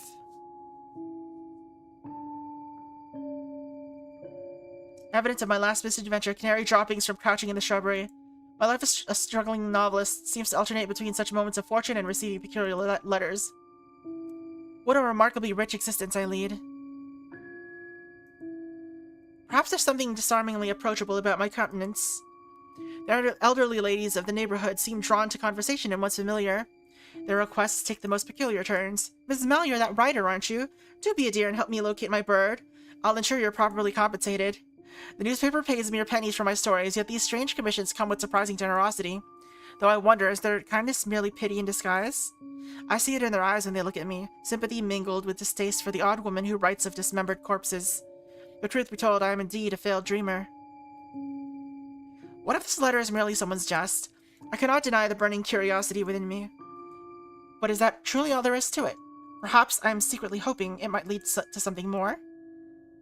Alright, let's go. Time to leave. Exit. What is this game? Oh. The cafe is sparsely populated, with only 3 tables occupied. With half an hour remaining before our 2 o'clock appointment, I decide to observe my surroundings. Perhaps my letter writer has arrived early, just as I have. A black lacquered telephone, its ring persistently disturbing the air. Oh, for heaven's sake. We've been here for nearly 10 minutes, and look at that fool at the counter hasn't, once come to ask after us. He's always like this, dear. You only came to talk anyway. I'd like him to take my money and to at least give me some water. Is this service bell just for decoration? Don't be cross, dear. At least the setting is nice.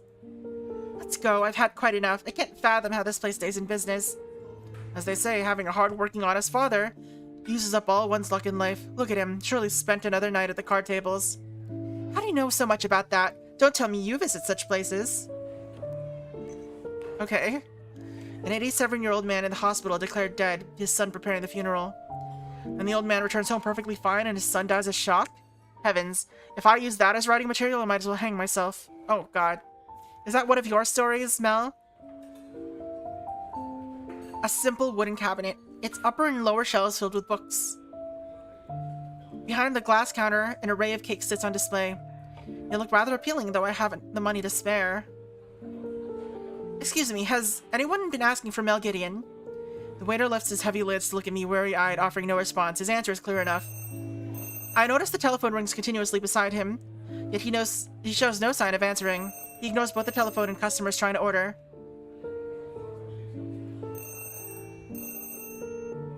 He barely seems capable of lifting a pen, let alone writing me a letter. He certainly encountered something peculiar, but it's unrelated to the letter. A young couple. The girl is clueless, pleased with the waiter's attitude. So am I. The clock's hands move sluggishly, making these 10 minutes feel interminable. I select a seat near the entrance. The table still bears coffee stains and cigarette ash from the previous patron, with no one having bothered to clean it. They can't be my letter writer. The letter had carried an unmistakable sense of unease. Oh, folks left. The wall clock shows past 3. I've waited, but not a single patron has mentioned my name. Just as I'm about to dismiss this as a crude prank, commotion erupts outside. A crowd gathers at the street corner, pointing down towards an upstairs resident. Isn't that Matthew Madden? Where's Liz? Why is he alone? I step outside and see a man at the second floor window, calling out in distress. Please, please help! We need more people! Mrs. Lawrence, thank heaven you're back! A stout middle-aged woman hurries past me, her jewelry jingling. As she runs, I notice her removing a ring from her fourth finger, a blue gemstone ring. Before I can understand why she's removing her ring, 2 men hurry after her. A thunderous banging echoes from above, then silence. Moments later, a man's deep, grief-stricken cry comes from the open window. Liz! The crowd outside descends into chaos. Something dreadful must have happened upstairs. Unwanted imaginings flood my mind, making my heart race. I return to the cafe, tear a sheet from the counter notepad, write my contact details, and hand it to the drowsy waiter. Excuse me, if someone asks for Mel Gideon, please give them this note. The waiter barely moves. I dislike mentioning it, but you should wake up. Your coffee beans are burnt enough for the dustbin. Alright, what is going on? I wonder.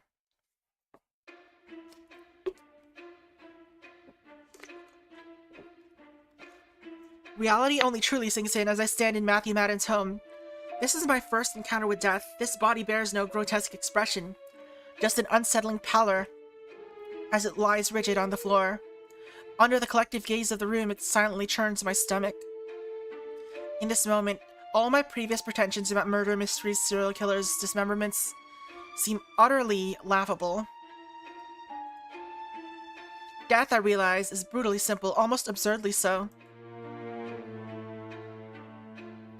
Matthew Madden's wails pierce the air once more. From his wheelchair, he clutches desperately at the bejeweled woman, his crying becoming quite unbearable. Mrs. Lawrence, if I recall correctly. He offers me an awkward smile, attempting several times to extract herself from his grip, but to no avail. It's remarkable how such a frail man possesses such strength. Mr. Madden, sir, perhaps you'd like to dry your eyes? Thank you. There's fresh tea just brewed, miss. Do help yourself. I don't believe we've met. Who might you be? Oh, I do apologize. The teacup slips from my grasp, rolling into his lap. Oh no, the blanket covering his legs is thoroughly soaked, adding to his disheveled state. I hastily attempt to brush away the tea leaves, but he seems utterly indifferent, giving it merely a cursory pat before dismissing the matter entirely. I'm terribly sorry. My hand, it just slipped. Shouldn't you change? No matter. It's nothing of consequence. Seeing that Matthew Madden harbors no ill will, I return to replace the teacup, taking the opportunity to survey my surroundings. Why are you here? It's a modest room with a straightforward layout, one door standing open. The body lies stretched out onto the floor, with 4 people huddled around it. The acoustics are dreadful. Footsteps from above and murmured conversations create an insufferable cacophony. When we got her down from the rope, the body was already cold. She's really gone. Must have been dead for a while. That bedroom door was solid. My shoulder's still aching from breaking it down. And Liz, why would you do something so foolish? Oh, poor dear. Everyone present seems to have accepted this as just another mundane suicide. I'm about to follow suit and take my leave, but since the moment I'd entered, a familiar scent has been tickling my nostrils, refusing to dissipate. The pungent aroma of fermented Posana flowers permeates the air, growing stronger by the moment. In a discreet corner, I spot the distinctive triangular bottle of Vosges wine. Mr. Madden, might I ask you something? Do you regularly drink Vosges wine? Vosges wine, I do have it occasionally. Why do you ask, miss? I forgive the untimely question. It's just that Vosges wine is exclusively produced in Croatia. It's quite rare here in Saran, and I happen to be from Croatia. Croatia? You know of it? No, not at all. Ah, I remember you. You worked with Liz, Peter Thiessen, isn't it? Yes, sir. Liz mentioned you since you said you were a decent fellow. Thank you for helping to get her down. It was nothing, sir. His expression darkens further. Now then, miss, what brings you here? Well, I wanted you to see this letter. When I opened it, there was a strong smell of Vosges wine. I thought perhaps you might know its origin. Matthew Madden takes the letter. His expression shifts from doubt to recognition. So you're Miss Mel Gideon. Did you write this letter? Indeed, that's Matthew Madden. I see. More straightforward than writing the full name. Though your legs appear to hinder you. You went to the cafe, didn't you? Did you notice the telephone there? So you intended to contact me through the cafe's telephone. Matthew Madden didn't respond. He stares at the body on the floor before closing his eyes tightly. And this must be the person mentioned in your letter. Yes, she's my sister, Liz. It's all because of those cursed things. If not for them, Liz would never have come to this. These things you speak of, what are they? If you saw Liz's room, you'd understand everything. Oh, yes, it's horrifying. I've never seen anything so terrible in my life. Matthew Madden clutches his head, his expression tortured. I turn toward Liz's room. Now I understand their reluctance to approach that chamber. The makeshift rope still hangs within, fashioned from what happens to be what appears to be clothing or bed sheets. Matthew Madden, there's something I'm not sure whether I should mention. Mrs. Lawrence's voice cuts through my thoughts. Look, Liz's eyes. They're still open. I think it would be best to close them. They say if the deceased eyes remains open, their soul cannot find peace. Really, madam, I suspect you're the one who's frightened. What would the living know of the dead's affairs? What nonsense, Groot Raber! Groot! He is Groot! I understand. I suggested it out of concern for Liz. The poor thing has suffered enough. I've heard that saying myself. There may be truth in it. If only my legs weren't... Mrs. Lawrence, would you help close my sister's eyes? What? Me? Oh, the lady seems afraid.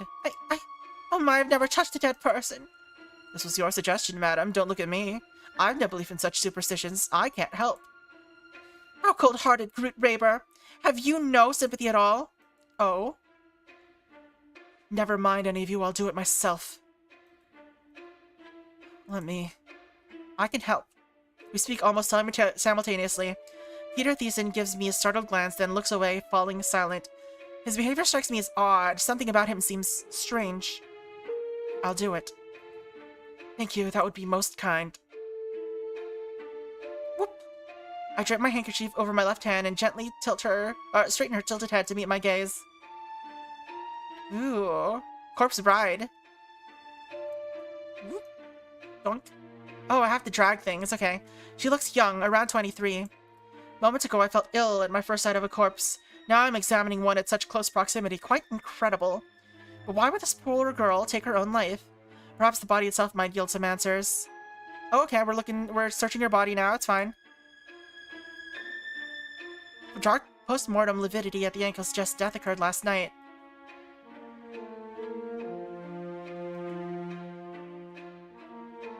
The face is damp with a slight unpleasant odor. Unclear if it's the smell of decomposition.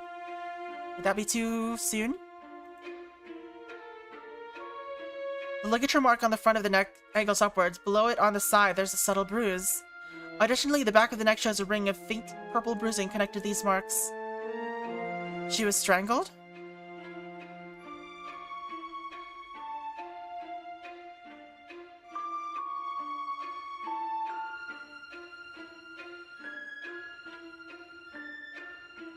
All fingers except the thumb show damaged nails.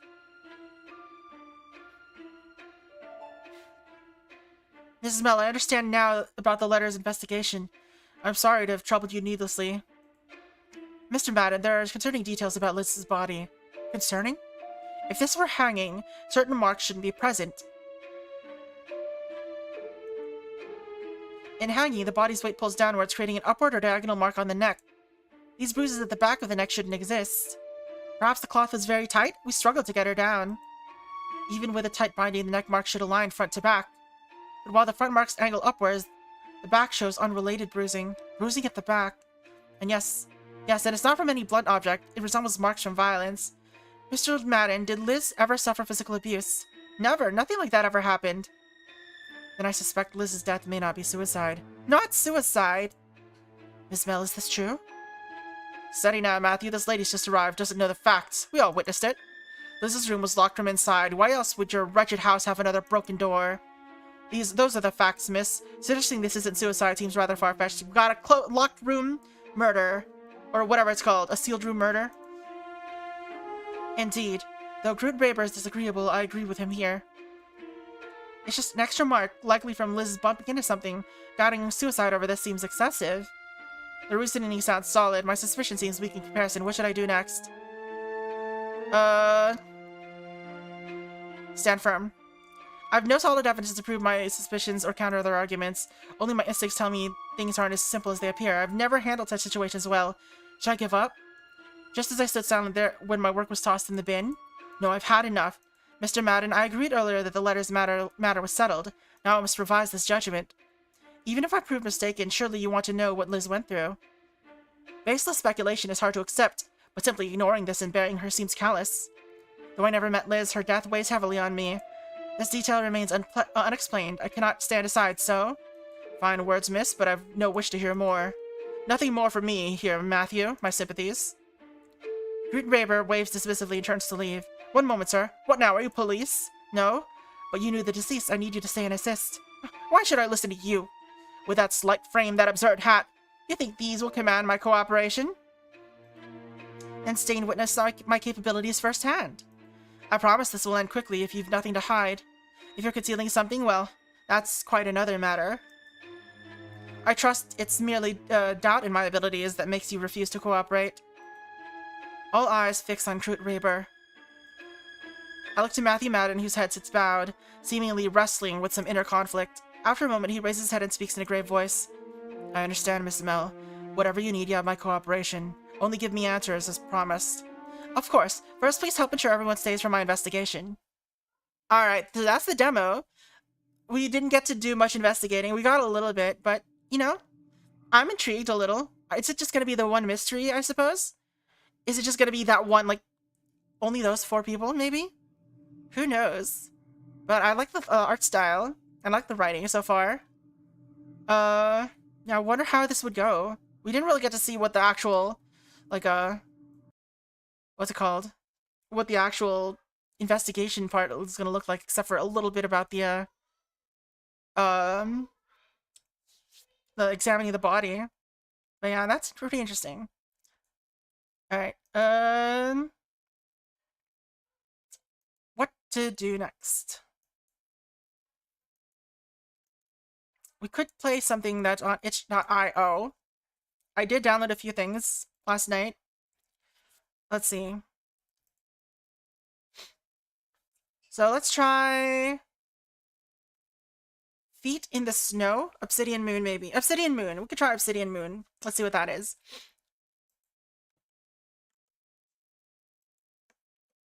Set title.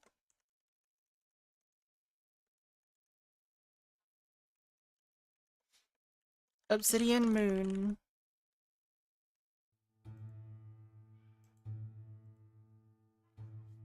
Alright, what is this?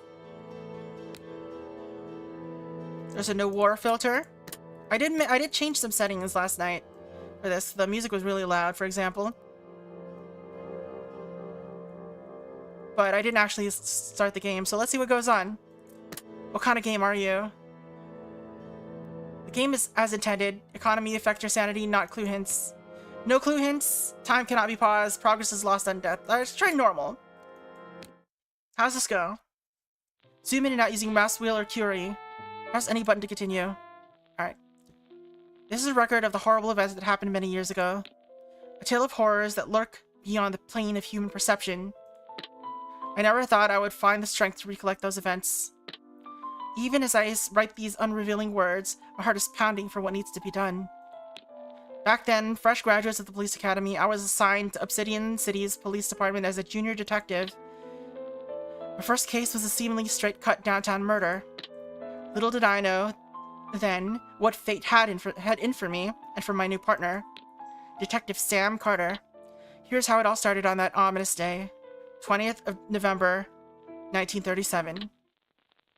Alright, looks like it's got some random AI art. Sure. Murder on Fletcher Alley. Chief O'Hara. Just got a call from downtown. Seems we have another body on our hands. This shit never ends, goddammit. Carter, I am assigning you to this one. Take the kid with you, for fuck's sake. Bring him back in one place. I'm giving you a change here, so don't fuck this up. Dismissed. This is really a chief of, 1930s police chief. Alright. On Tuesday, November 5th, 20th at 5:45 a.m., while he was on a scheduled patrol on Main Street, patrolman Darius Willis was approached by a certain Mrs. Staples, a local maid on her way to work. He reported finding a woman lying lifeless on the street. The case was assigned to Detective Sam Carter for further investigation. Alright, drag the appropriate clues to the slots and submit the warrant to close the case. Alright.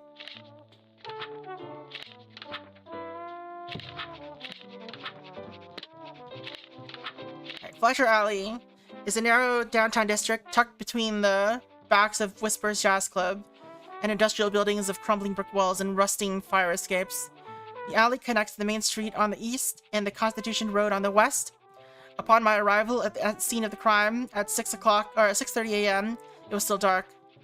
Light drizzle and moderate fog hindered visibility, while the single flickering streetlights was struggling to lift the darkness. The ground was slick with rainwater, with trash, debris, and occasionally patches of mud. A smell of dampness and decay permeates the air. A single neon sign whispers over a metallic door, leading to 3 concrete steps, seems misplaced to the overall grim atmosphere that pervades the scene, excluding the lifeless body that was lying there. Alright. Alright, we have time. Surveil. Cost 3... what? Okay. Observe, inspect, scrutinize, or analyze clues to formulate hypotheses or make deductions that can move a case forward. Alright. So we do have a timer. I don't know what our time limit is, though. Inspected Fletcher Alley and discovered Jane Doe murdered by... okay, that's hard to read. With all this different text colors.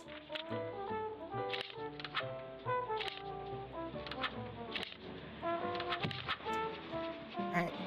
The body belonging to an elegant woman of 20 to 25 years old was found 10 meters into the alley and 3 meters west of Whisper's back door, slumped against the wall with her back resting awkwardly on the ground. Her head is tilted to the side, her face pale and lips slightly parted.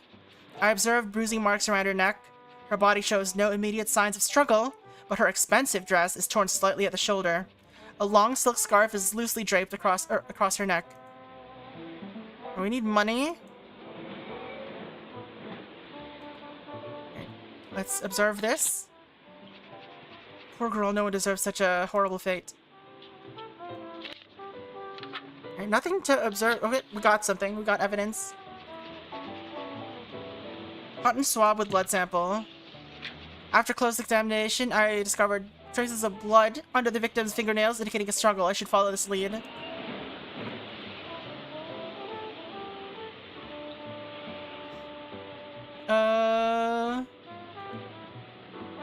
Alright, let's examine first, see what that gives us. Discovered nothing. Alright, muddy footprints. Footprints of a size 8 to 10 shoe that were found on Fletcher Alley, approximately 10 centimeters in front of the victim. Apparently we got lucky with this one due to the early cold. The lab may be able to extract a cast and analyze it. Also, this... hold on. This ambient audio is super loud. Holy crap.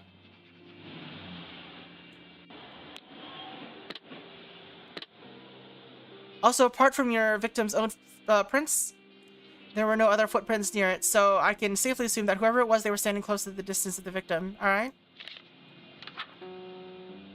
Examine this, I guess? Nothing, alright. A woman's purse. I'm not a fashion expert, but this certainly looks like an expensive piece of work. It is made of black leather, with elaborate gold embroidered details. Found next to the Fletcher Street victim, the purse seems buttoned up, probably still with its contents in place.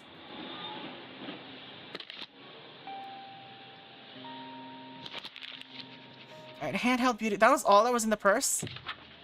Found in a purse at the location of the Fletcher Alley murder. An elaborate woman's handheld mirror, made of silver and decorated with semi-precious stones. There is an engraving on its backside, Love JS Magnum.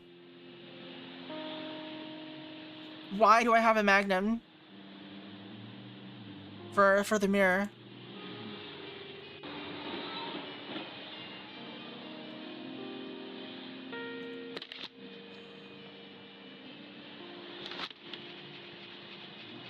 Alright, nothing on the mirror. So we'll probably have to do some other stuff there. Local church offers shelter amid crime wave.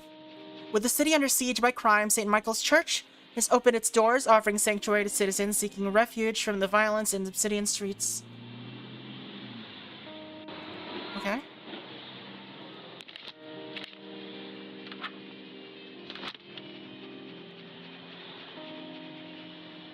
Locations. Jazz Club.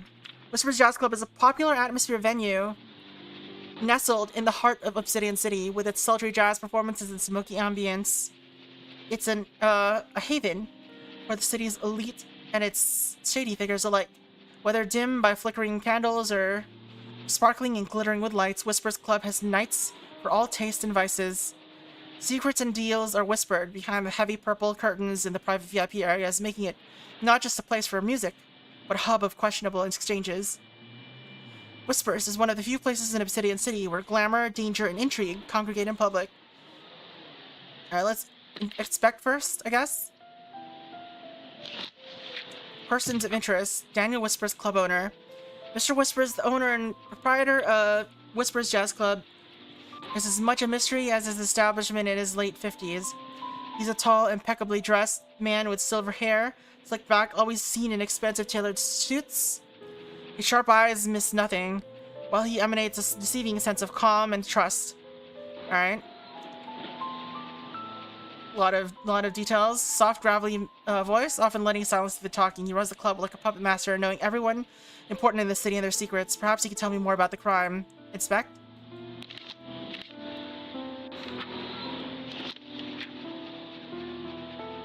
Alright.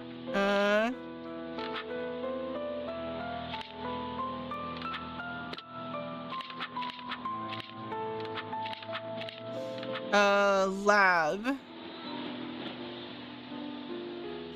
You know what, let's lab the victim first.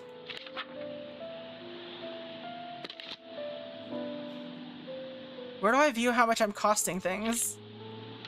Alright.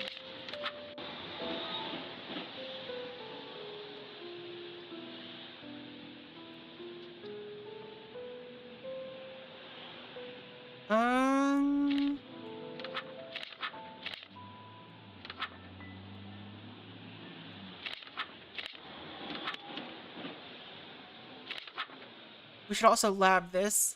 OCPD labs currently work on Jane Doe murder. Proceeding will interrupt the current action. Okay. I don't know. Okay. I guess we can speed up time as needed. Alright. Autopsy report. Neck clear signs of ligature strangulation. Ligature marks are present around the anterior and lateral sides of the neck, consistent with the use of a material like a thin rope or wire. The marks are uneven. It suggests significant pressure was applied, likely leading to asphyxiation. The hyoid bone has been fractured, indicating excessive trauma applied to the area. No external bruising or trauma. Mild petechial hemorrhages are noted in the conjunctiva. Oh my god, this is long. Mild cyanosis present around the lips, indicating lack of oxygen. No skull fractures or lacerations noted on the scalp. Minor abrasions. Push or drag. Blood traces found in fingernails. See accompanying serology report. Lower body. Din and debris. Alright. Drag. No bruising or injury on the legs or feet. Both lungs weigh heavier than usual. due to blood pooling from asphyxia. No sign of pre-existing heart disease. Well, let's just let that go. Oh, I can't do anything while it's going. There you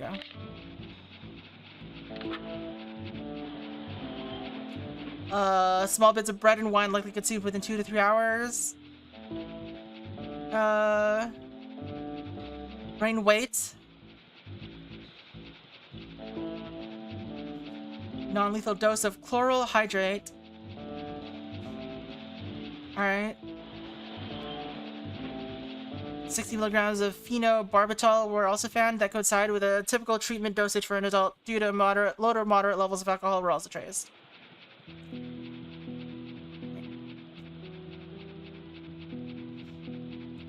Condition of the airway are consistent with manual strangulation by thin rope or wire or similar object. The time of death is estimated to be between 12 a.m. to 2 a.m. on the 21st of November.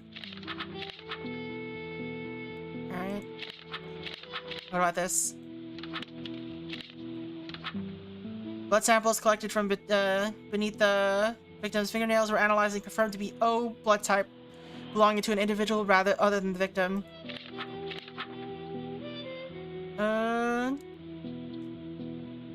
Is this the same lab report?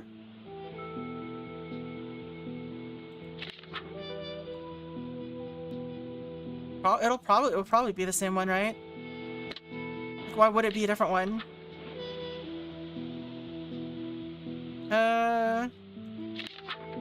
Muddy footprints.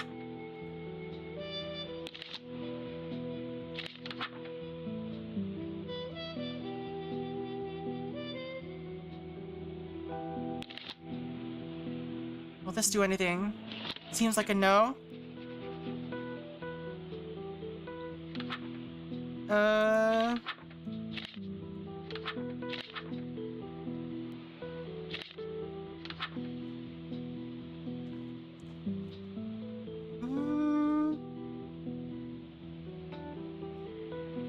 I basically have to wait. So this is my cost so far.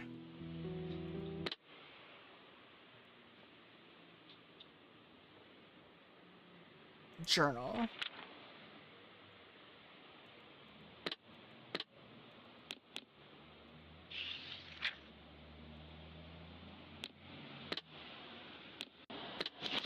Alright.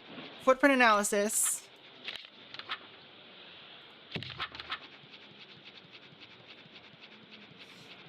You know what? Might as well do a lab report for this.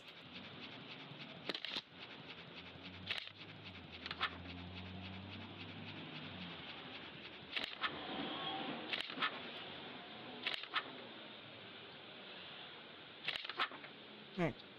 Raz's team was able to extract a partial gypsum cast from footprints, okay?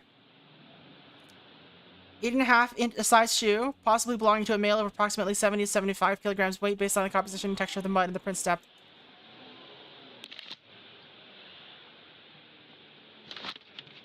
Found nothing? Alright.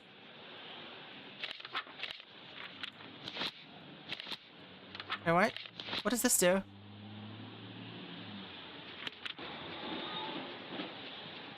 Alright, connecting. Alright.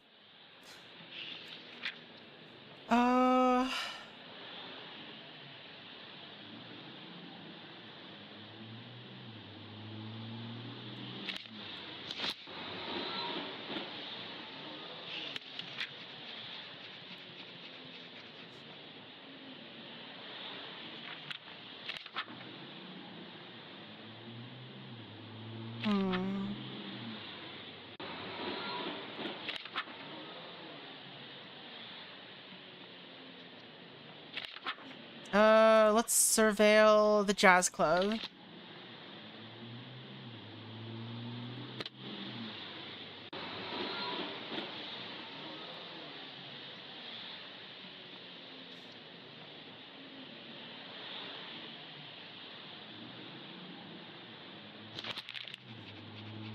Alright. Same as the blood sample.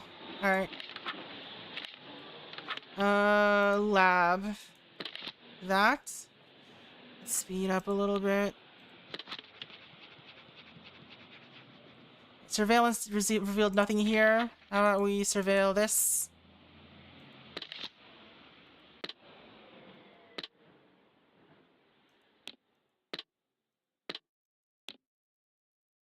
Okay.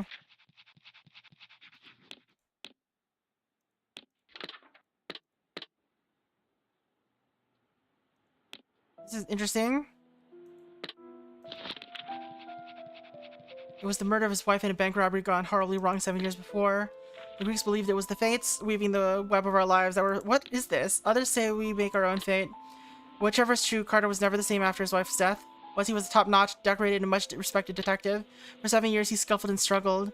But he could only find that final piece of the puzzle that would solve his wife's murder. Sad and withdrawn, he is now a 50-year-old OCPD outcast. Okay.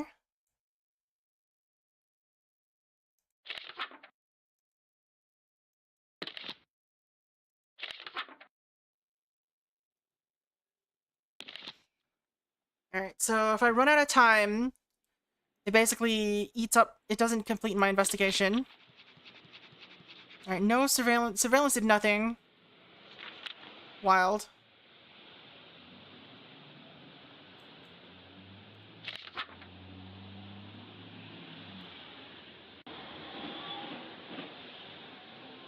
Alright, let's talk to him. What's the point?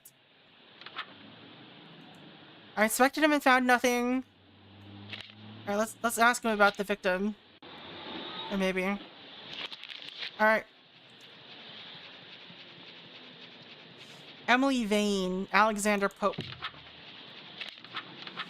Mr. Pope is the 24-year-old bachelor and sole heir of Willem Pope of Pope Motors. An educated, good-looking man. His romantic relationships with— okay.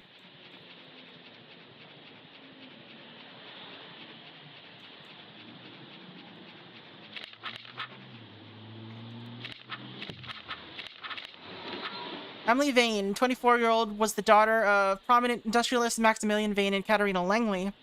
He's well known in Obsidian's elite social cycles. Her reputation as one of a party girl, her natural beauty and promiscuity made her a popular target of the tabloids. A lot of ink has been spent on her ephemeral relationships with men, but probably there was a darker side to Emily too. In her teens, there was a rumor of kerfuffle between her and one of her maids that she had accused of being a witch and tried to poison her. Okay. Alright.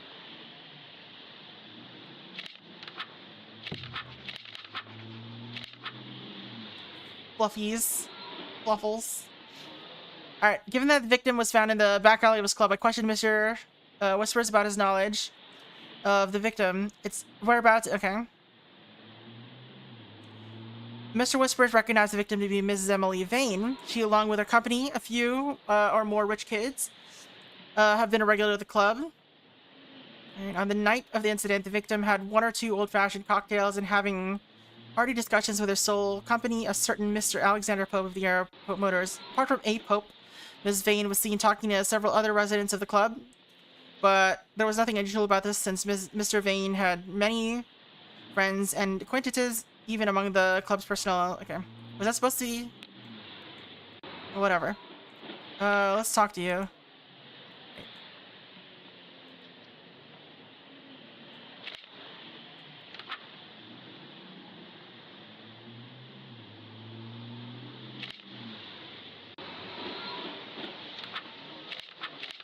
Alright, let's just inspect you, I guess? Question mark? Nothing.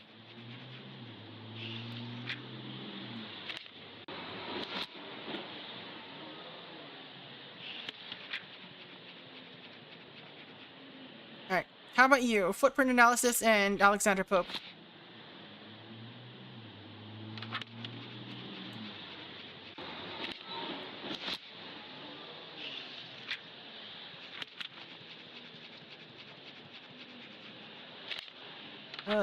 How about this?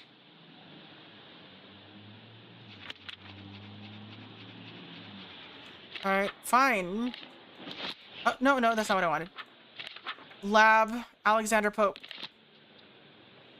Time mechanics? Yeah, there's time mechanics again, sadly.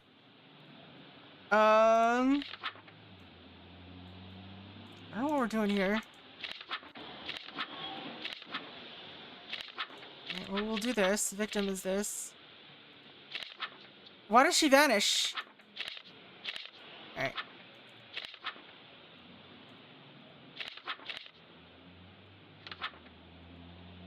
Records.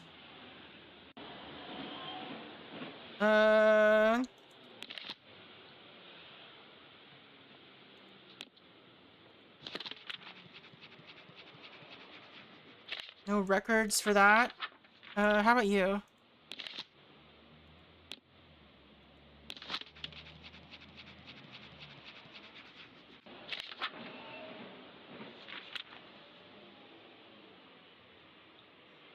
Okay. We can't do two actions at once. Good to know.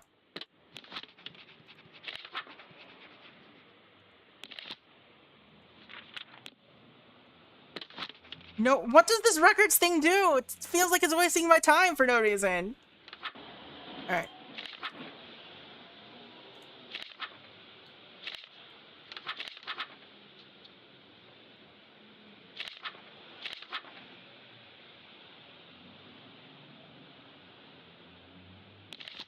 Anything else here? Nothing?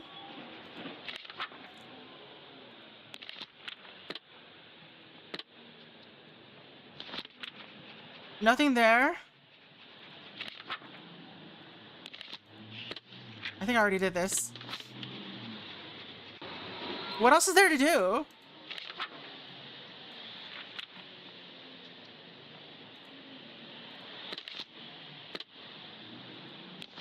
JS. Why can I do this? Why can't I intimidate a mirror? What does that even— why? Why is that an option? Huh?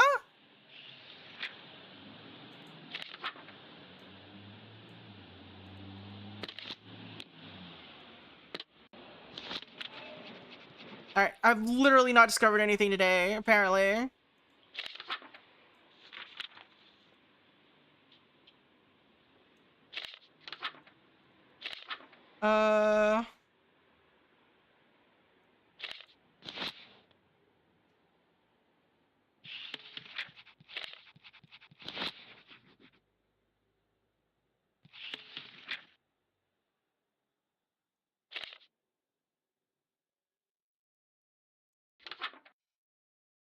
Alright. Petition for better lab. Yeah, I don't even know if I have money.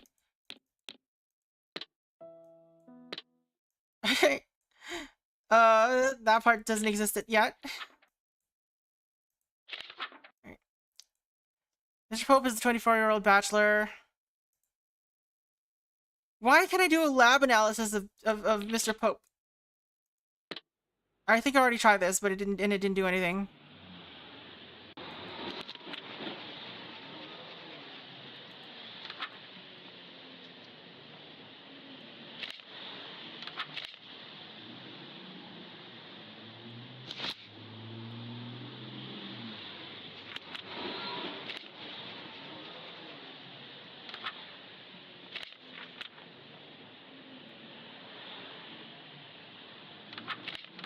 Why are only some of them green?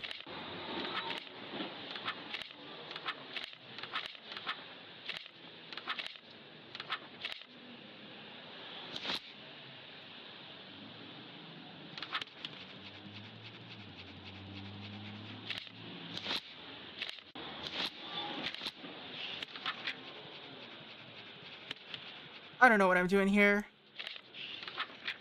I feel like I've run out of options other than just like slam things against each other.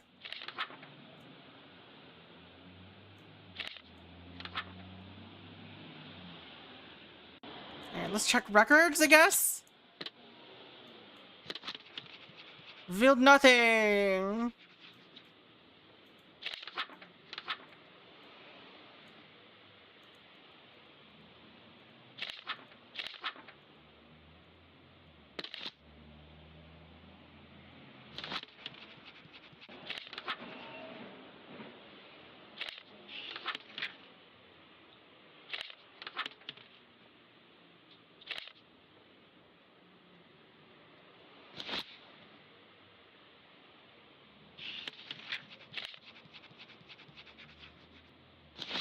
Why can I combine these at all, even?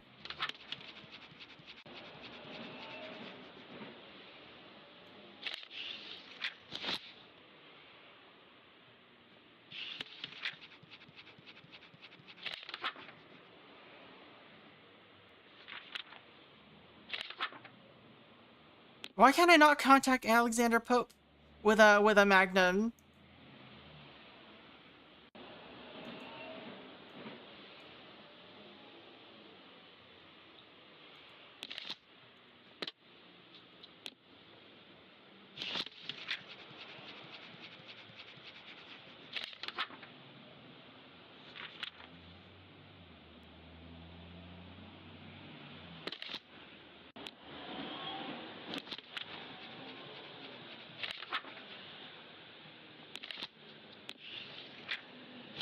Alright, we got this somehow. Police record, list of suspects. Okay. Can I do that with this too then?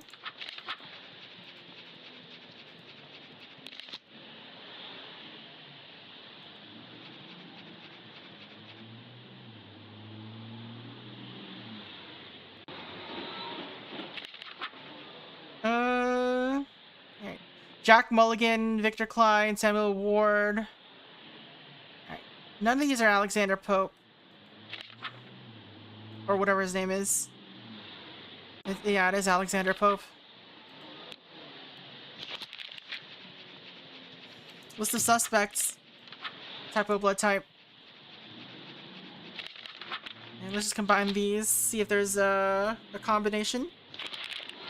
Alright. Person of interest, Jimmy Sinclair. Alright. Popular jazz house band of Whispers Club for the last 6 years, and any resident would say that his solid but intricate bass lines, perhaps it is worth investigating his place. Let's ask Daniel Whispers about him. Sinclair's apartment. It's located in Chapeltown. Let's combine these, I guess, too.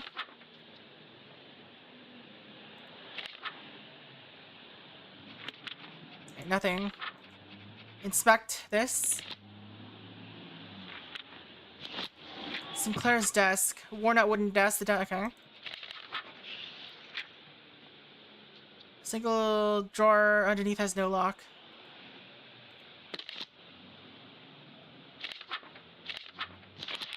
Alright, we found some evidence, I guess. I guess a base, oops. A string. Emily's letter. Chloral hydrate. Alright. Well, next time, I want you to stop bothering me with your gifts. Is that the name of the Jane Doe? Where'd you go? Oh, there she is. Emily Vane.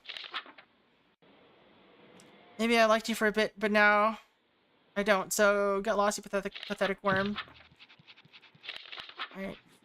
Oh, okay. Apparently the R string of a double bass. Alright.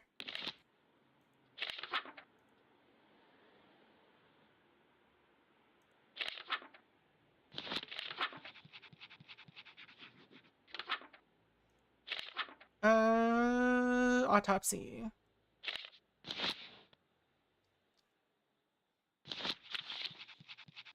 It's the murder weapon.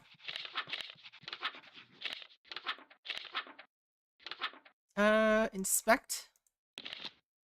Oh. Corn feed and baked beans. I don't have any money anymore.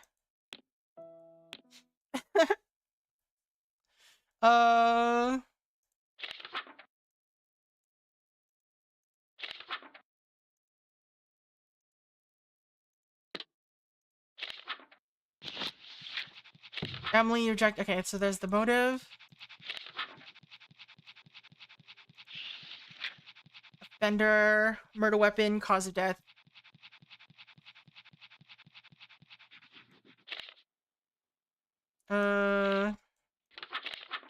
Motive, victim, murder weapon. And offender is Jimmy Sinclair. Alright. I earned $30. I missed 3 clues. Deduction bonus 20. Okay. Carter's sanity at 80%. Alright. What an interesting game. Alright, there was just that. So that was, what's this called again? Obsidian Moon. An interesting title. Alright, let's try another one of these games. Feet in the Snow. Let's, start that. And...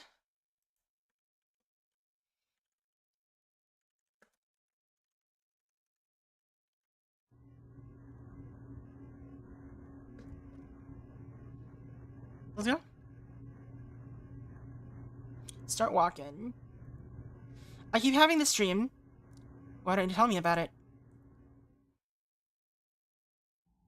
I'm in a forest at night. There's snow everywhere. Have I played this before? There's footprints in the snow leading off into the distance. Do you follow them? I feel like I might have played this before. Yes, I follow them, but they keep going. I walk forward again and see something on the ground in the snow. Do you look at it? I continue forward. I walk right. I see a path to the right, but it's a dead end.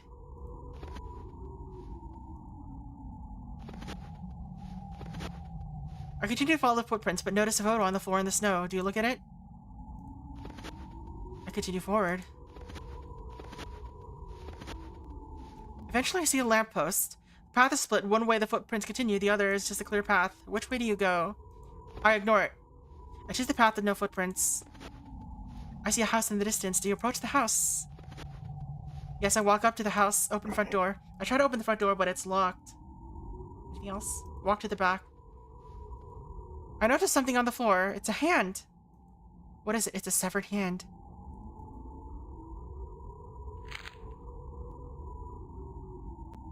I don't recognize this part at all. Inside the hand is a key. So maybe I haven't played this before. Backdoor key. Try to open the back door, but it's locked. Well, we've got a backdoor key. I unlock the door and walk into the kitchen. Look at the sink. There's a knife in the sink. I take it. Why?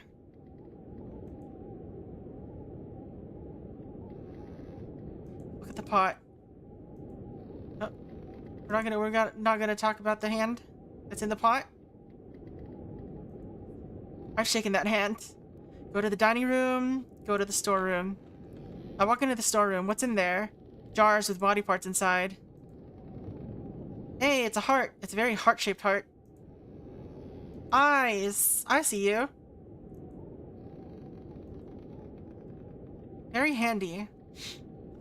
Alright, go to the sunroom. Why is it connected to the storage room? Look at the table. There's a key in here. Okay, we'll take it. Small key. Look at the plants. Look at plants. They're all the same. All the plants are same. Go to the living room. Doesn't look like anyone is living here. Look at bowl. There's an eye in the bowl and it's moving. I need something to dissolve the flesh. Okay. Hey, Rhyme, how's it going?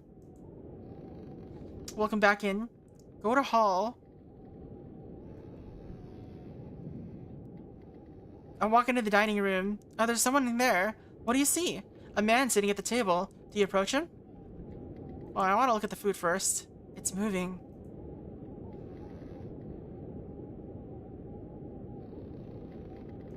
Look at the man. I approach the man. He has no eyes and tongue. Mouth. His tongue is missing. His left eye is missing. His right eye is missing. Alright, we'll collect body parts from him, I guess?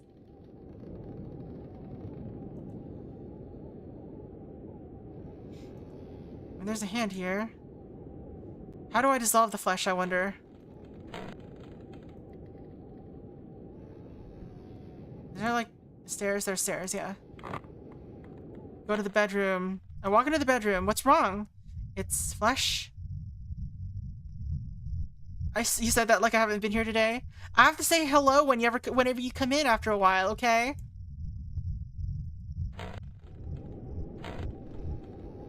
I'm saying welcome back in because, oh, bottle of acid in the drawer, as you do.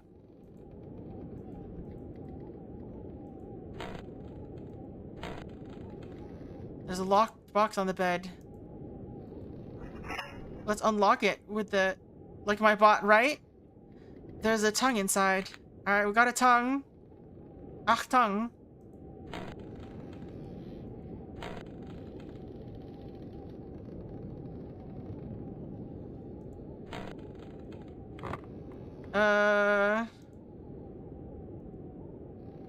Let's acid this bowl.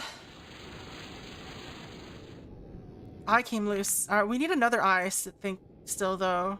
Question is, where would we find one? I don't really get it. I don't see. Where would we use the knife? I couldn't examine that, so...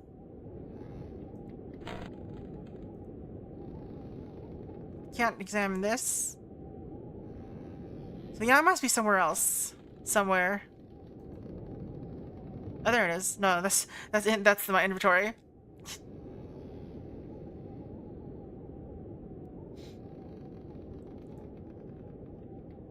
There's nothing to examine here, unfortunately.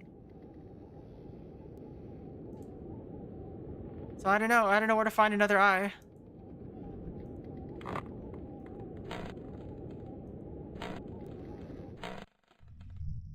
Let's stab the flesh. There it is. There's an eye inside. Look it. We got two little eyes. We've got eyes emoji going on up there.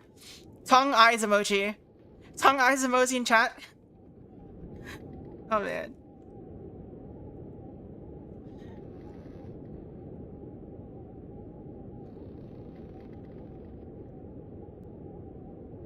That's what's going on right now.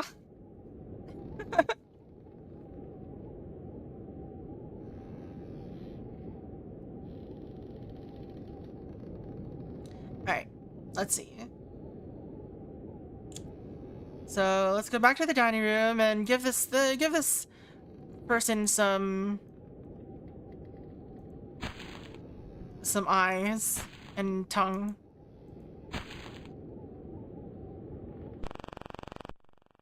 What happened? I'm on a road now, still covered in snow. I can see something in the distance. There's a truck? It looks like a car. Okay, it's a car.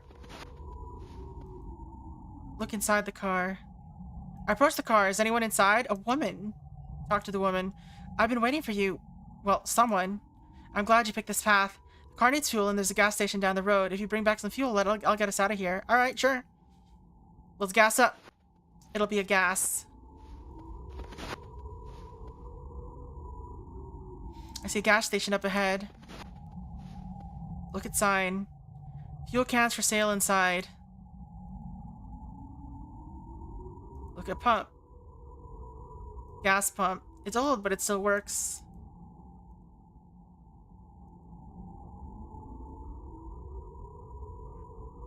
Let's go inside. Is there anyone in here? There are food items on the shelves. They feel empty. Hello? Hey there, let me guess. You want a fuel can? There's one left. If you can find my marble, I'll give it to you. What? So you're saying you've lost your marbles, ma'am?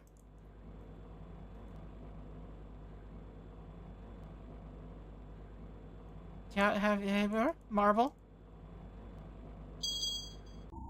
Where do I go find marbles?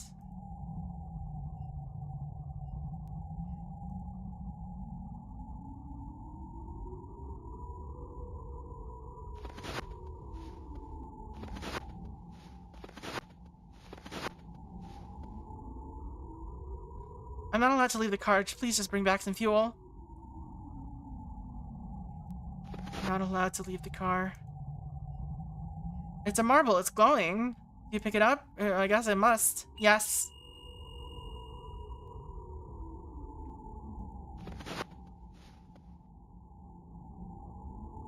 There's a strange energy coming from that. There is. It's a materia.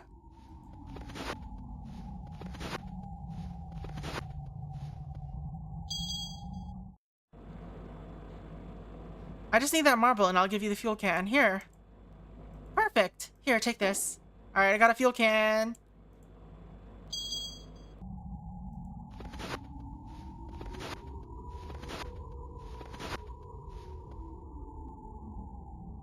Great, you got the fuel can. You need to fill it. Okay, you need to fill it at the pump. She gave me an empty fuel can. And we're just pumping it up. It's full.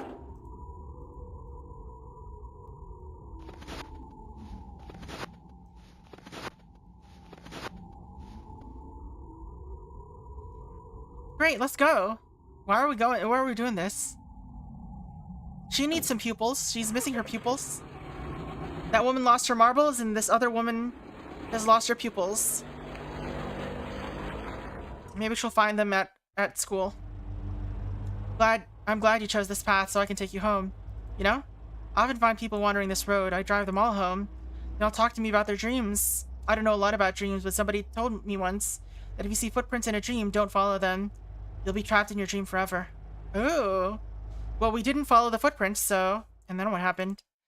I woke up. Oh. Game closed. On its own. Let's launch it again and see what happens if we follow the footprints. Start walking. Alright.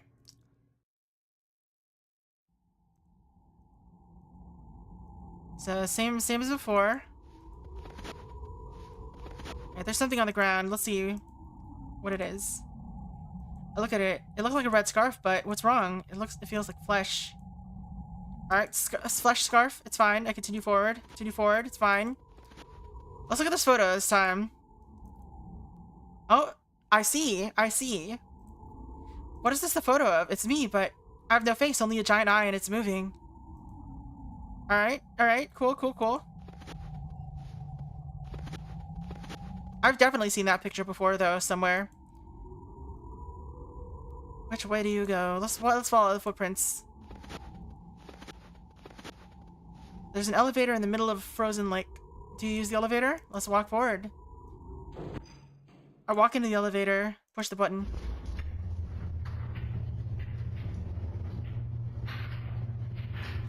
This looks way more familiar than... Yeah. I definitely feel like we played this before. We just didn't do the other side, right? I 100% remember this. I don't know if I played it on stream, though. Maybe I did?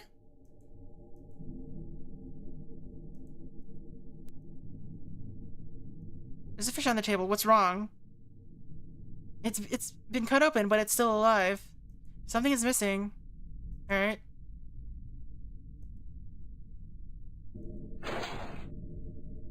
Welcome in, Daigo. How's it going? Hope you're having a good one. It's a fish. Take oil. Different chemicals. Fish!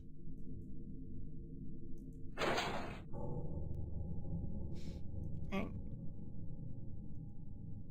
Far door. Go through this door. There's footprints in there. Test tubes. Maybe both watch someone else playing it. Hope I have a good stream. I still work. Alright. Go enjoy work as much as you can. It's locked. Alright. Looks like it needs something. A curved door with no handle.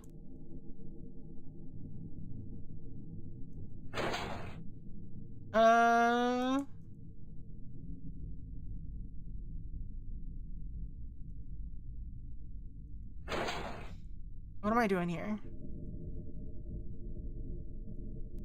Let's oil that fish up. Something is missing.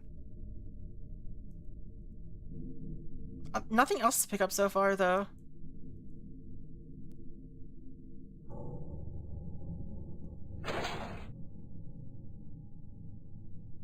Alright, there's a tiny heart in the sink. Alright, we got the heart. So that heart belongs to this fish, I assume?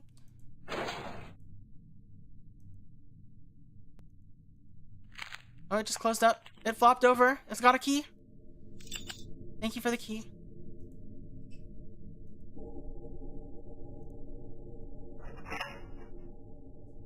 Alright, what is this? We've got a valve.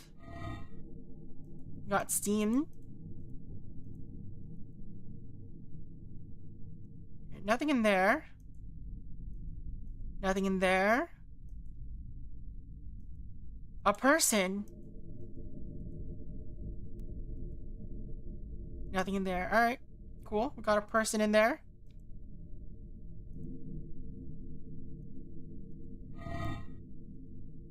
Got oil. Let's rotate this. Let's head into this creepy, rusty place. Definitely looking forward to tetanus.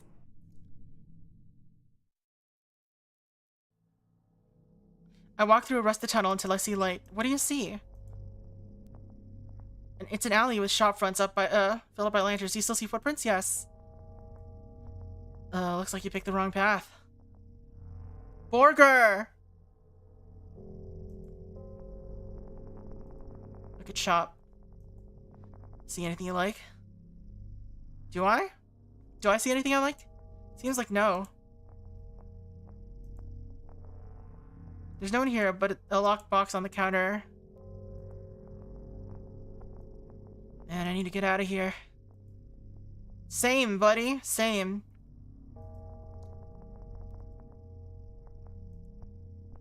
Chose the footprints, huh?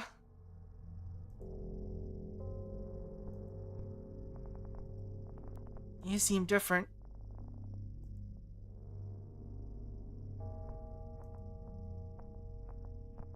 There's a big rusted door at the end of the alley. Did I hear you talking to yourself? You must be new here. A vending machine, it requires coins. There's no visible way of opening the door.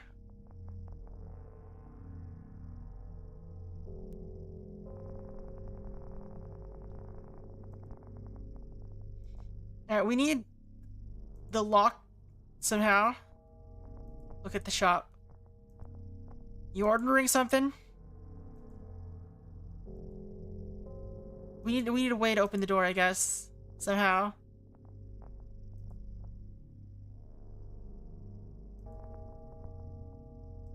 And this box also. What else can we examine? I don't have any money. Dreams.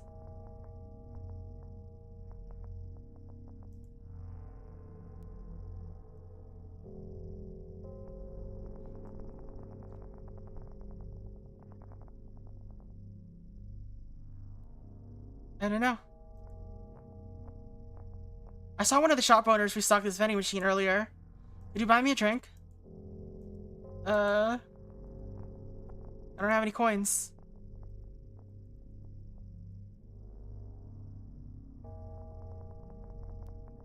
You ordering something?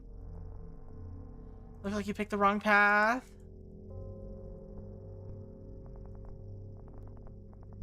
See anything you like? Same dialogue there.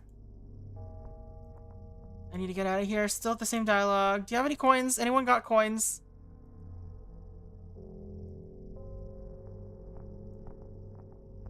It's locked.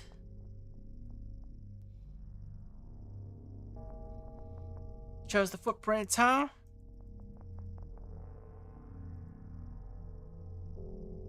So you want to go through the big door? I can open it for you if you can find a token and bring it to me. A token?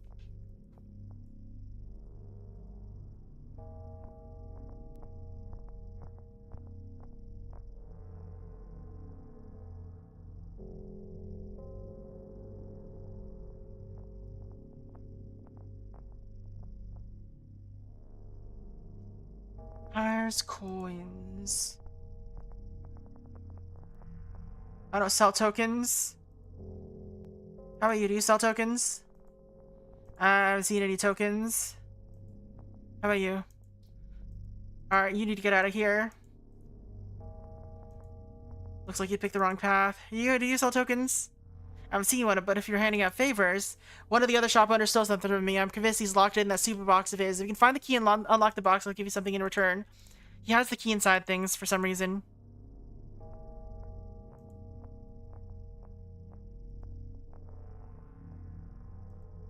I haven't seen any tokens. Which shop owner is hiding things?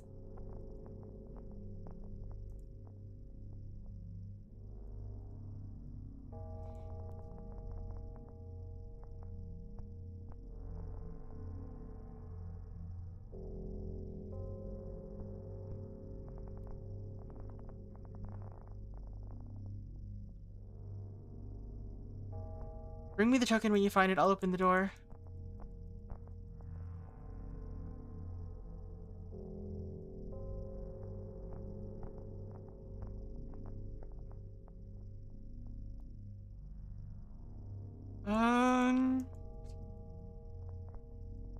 What do I look inside of? He hides the key inside things. Inside what?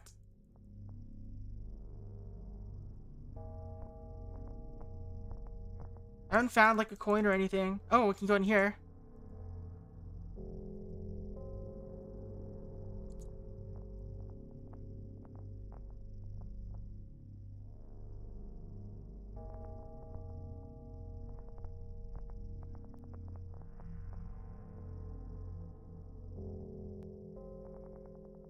A lot of lanterns to look at.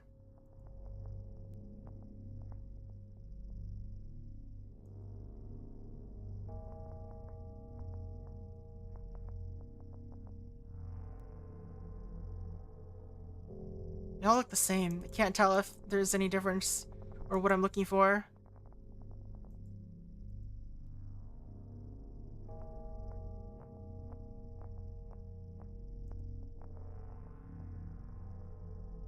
There it is.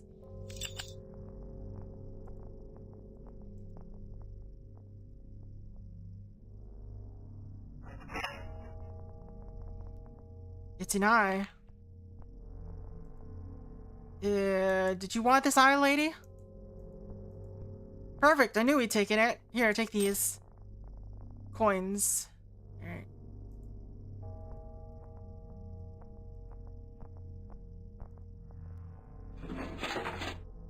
Can of drink came out. Here. Have a drink. Thanks! Oh, there's a finger in the drink.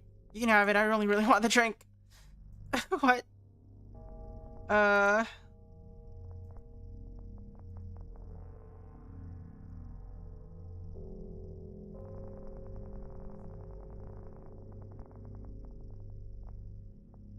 Oh, you found that in the vending machine? I have some information about a token if you give it to me.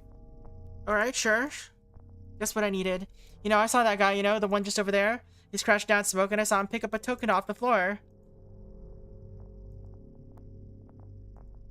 Oh yeah, I found something that looked like a big coin on the floor. Bought some cigarettes from one of the shops with it.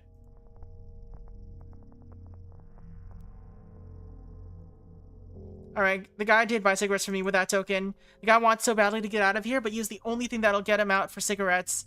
And now I bet you're waiting for me to tell you to get something for me so I can give you the token. When all you have to do is ask me. So here it is, good luck. I asked you! Sir? Here. Alright, we opened the door. Don't think I'll be seeing you again.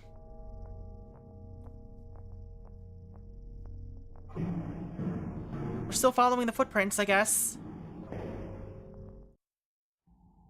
Where are you now? On a mountain trail. It's snowing again. The wind is strong. Do you climb the mountain? I don't turn back. Alright. Guess we're walking forward. Yes, I continue on the mountain trail. It's looping. Oh. I'm at the top. I can see floating rocks over the edge. Do you step over the edge? I guess I must. Yes, I step onto the floating rock. Hop across each floating rock. There's something on the last rock. Feet! What is it? It's feet. Do I still have that?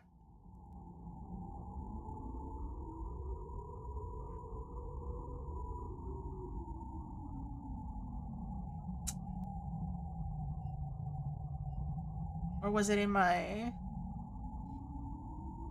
No. I had like a sound... I think it was on the soundboard, maybe? Oh, that's odd.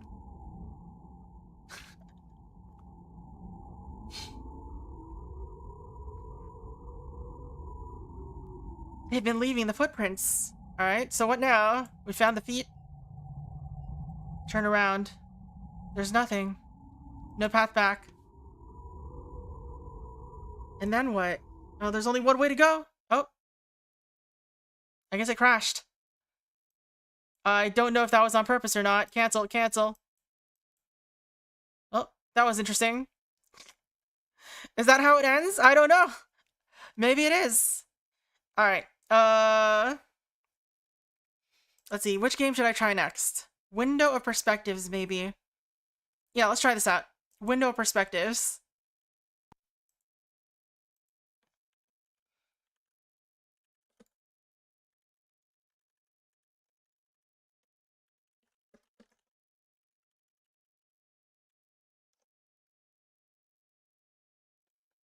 Alright, what kind of game is this? I think it's an investigation type game. Ooh, we got 2 cases here. Settings. Auto search, lock cursor, full screen. Alright, well, we'll leave this for now. Case 1. Okay, it looks very, Golden Idol-like so far. Blank Blank was found dead sitting at her desk. The body was found in her dorm room shared with Blank Blank at Blank Blank. She was killed by her Blank Blank named Blank Blank.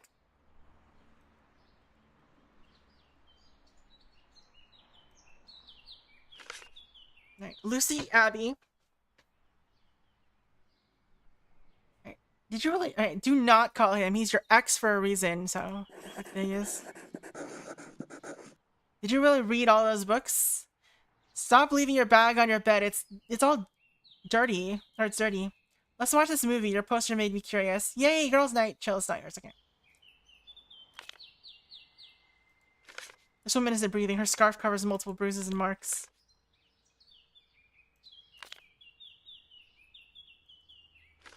The lock was not forced.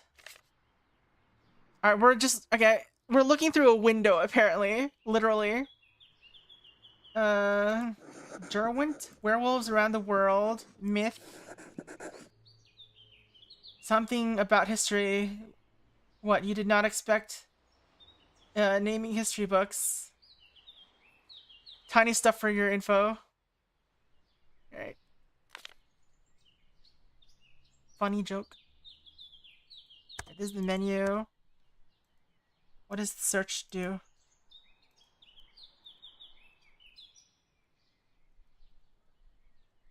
It seems like those aren't pressable.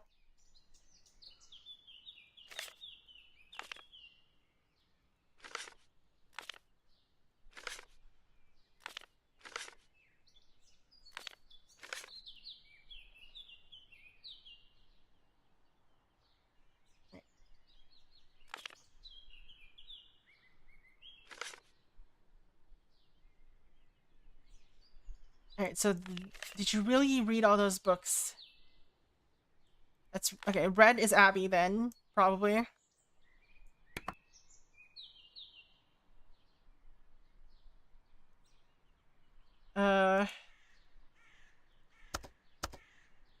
What's this? Drag clues in these slots to find connections between them. Alright.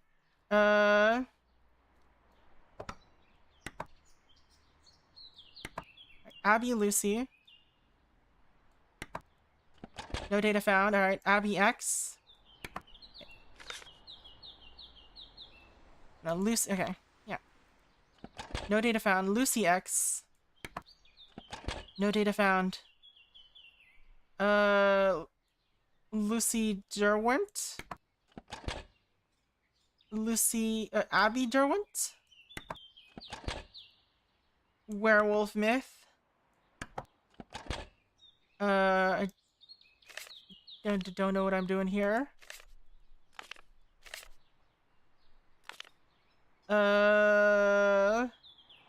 Abby myth? Lucy myth? Why?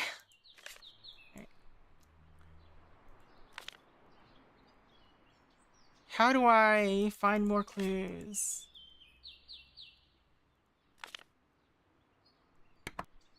Does order matter somehow?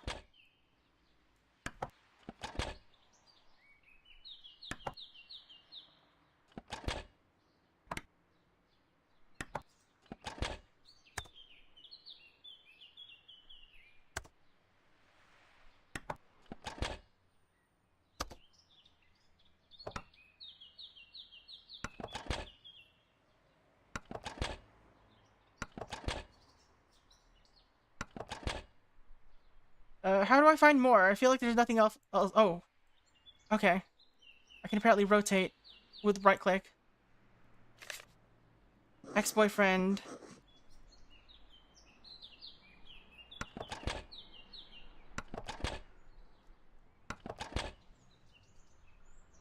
No data found for that.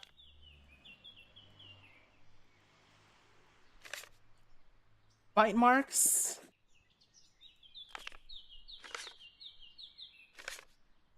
Fort Mount University, Harker, Abby Harker.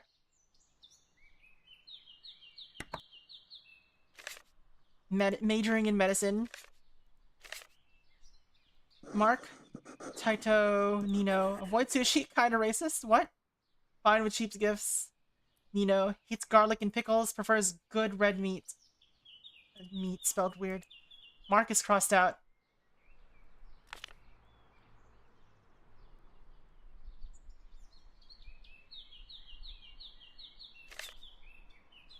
Stop leaving your bag on your bed, it's dirty. Chill, it's not yours. Alright. Yep, that is Abby's bag, alright.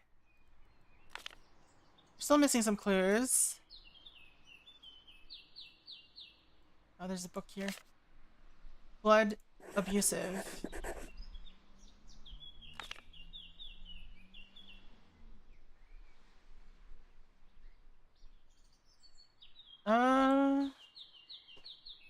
So let's see.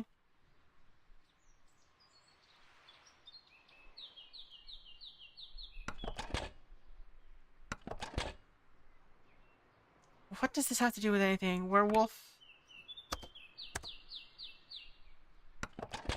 Blood. Was killed by her.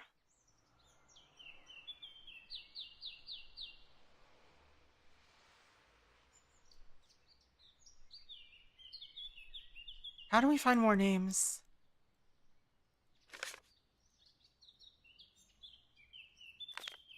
There's some lorem ipsum going on down there. This luck was not forced.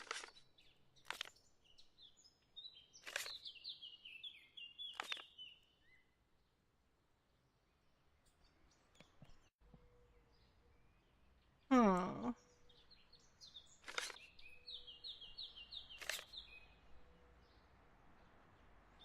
He eats garlic and pickles, prefers good red meat.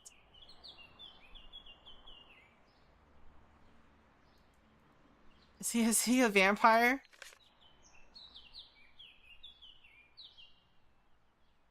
Fort Mount University. I don't understand what this does yet.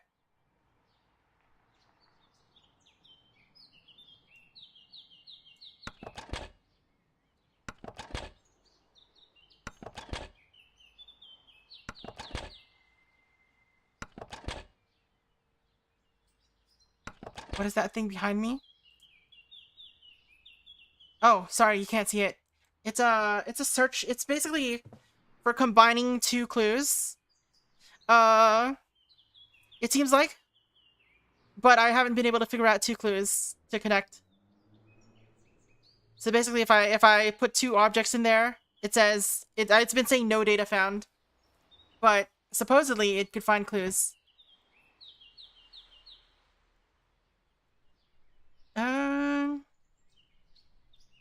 Right? Werewolf? Myth? Oh, there you go. That's a vampire. You really had to search that? Yeah, actually. These creatures are known for drinking blood and seducing humans. Don't get your hopes up. They only exist in fiction. Wouldn't want to suck your blood. They have standards. Alright.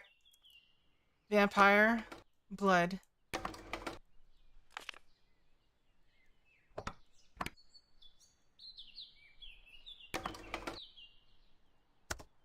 Alright. Vampire... No? So this is just for searching, like Google search type thing. Why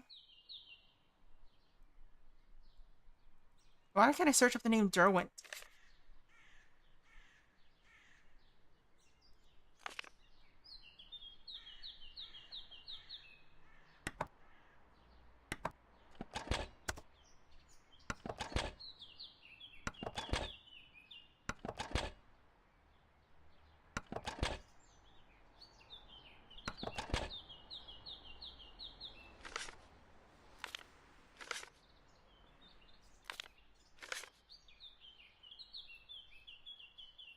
let's watch this movie. Your poster made me curious.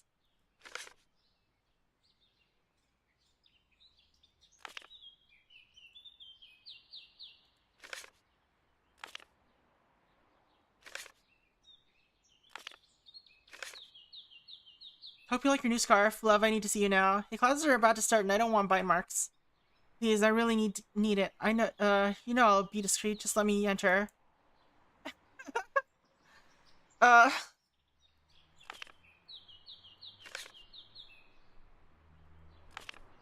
Is he a vampire?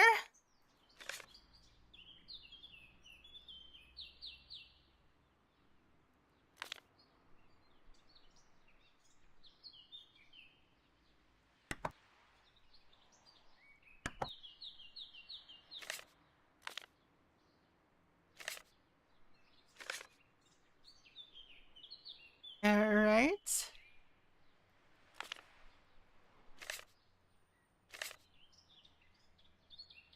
We don't have last names or anything, though.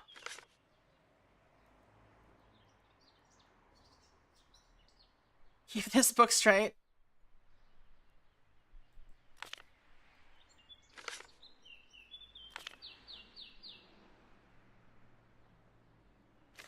The lock was not forced. That means she did let them in. I don't know what's going on with this door. Why does it look like that?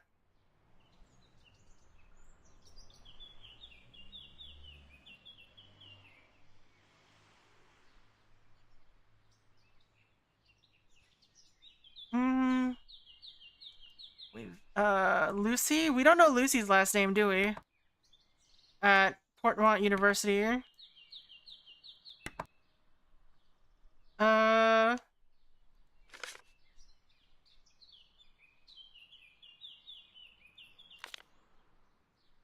Do we know Lucy's last name? Oh, this. It said property of. I thought, for some reason, I thought it was written... It was written by... Nino... Well, we don't know Nino's last name. I don't think. Unless she's borrowing a book from someone?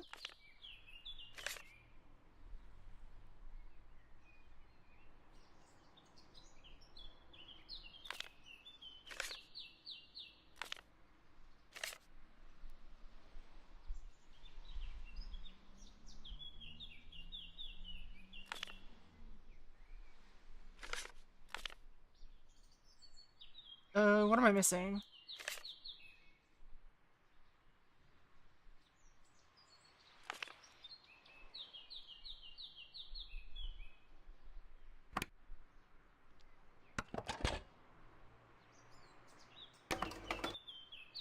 Vampire myth.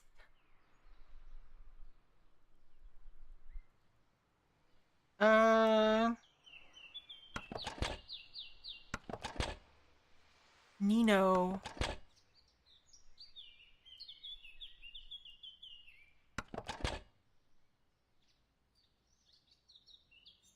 How do I search for anything? I'm gonna click hints. Wait, what? Oh, hints is that. So it doesn't actually help me.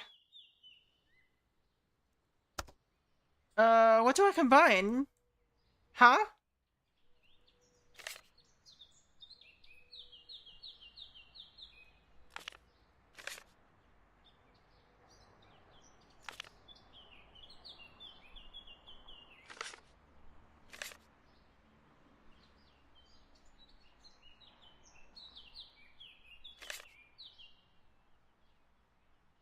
Oh, of course her name is Harker. Of course.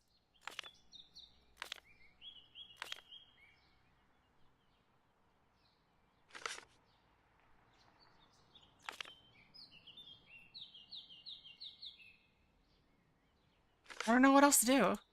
We don't have a full name, do we? Do not trust Lupu.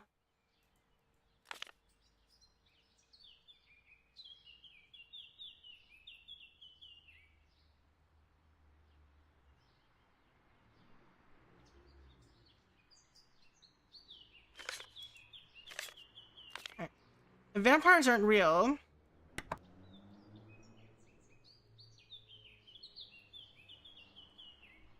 We don't have a last name.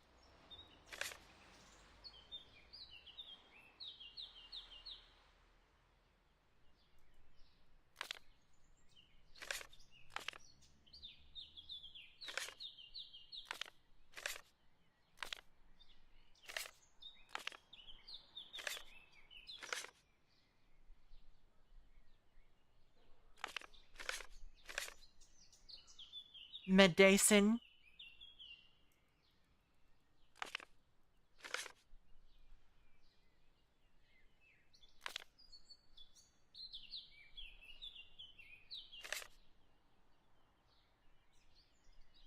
Can't click other things. I don't think. Well, I mean, I can only look at it. I'm somehow able to examine this phone from outside the window.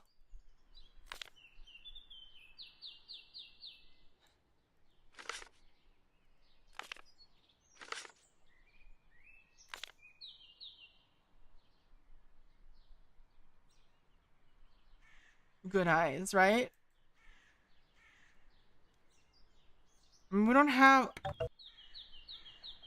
2 clues or less are misplaced.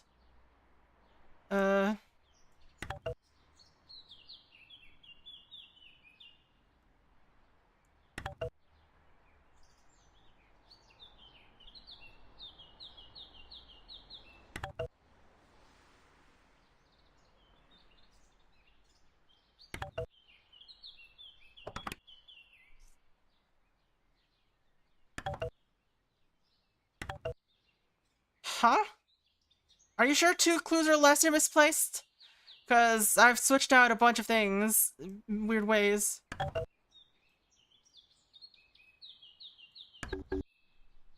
Alright. So Nino is in fact correct. As expected.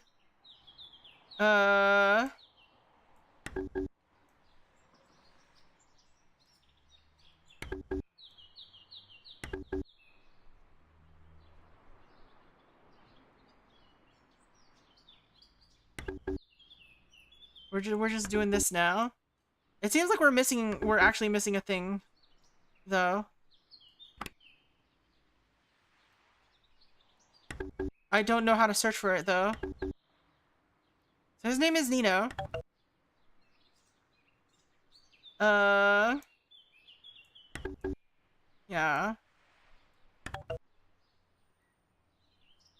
I just need to find a name. How do I find a name?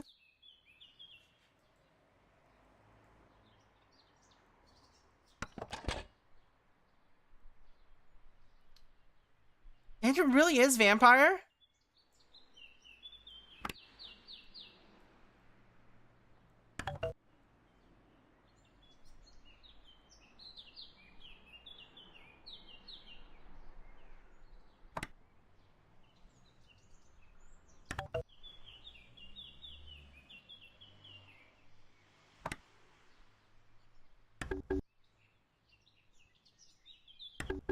No, it's not vampire.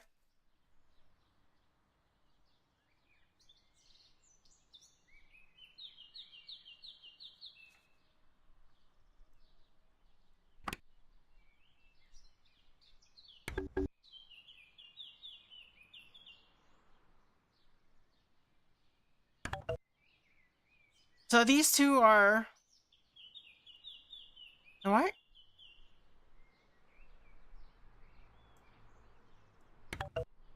What?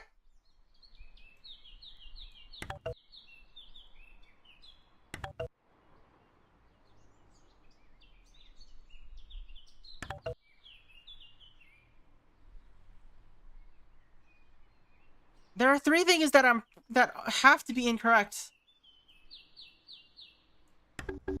What? X works? And vampire works? What?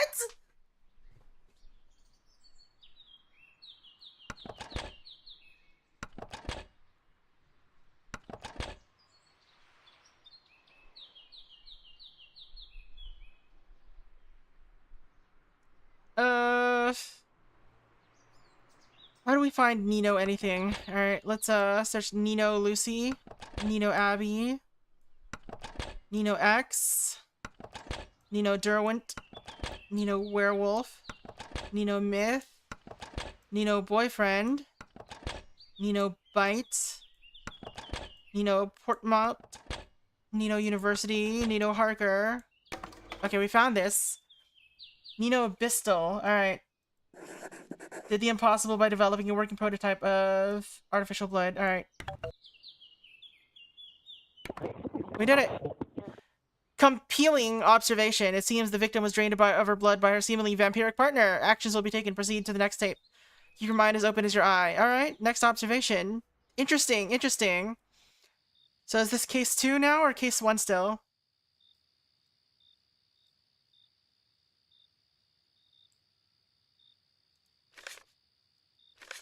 I will destroy this monster. I'm so sorry. Abby hates garlic, sunscreen addict, fond of red meat. Fond of red meat. Fake IDs. Water. Holy water. Alright. Blood. Alright. Dust. Hal Hibby. Steak. Nino Bistal.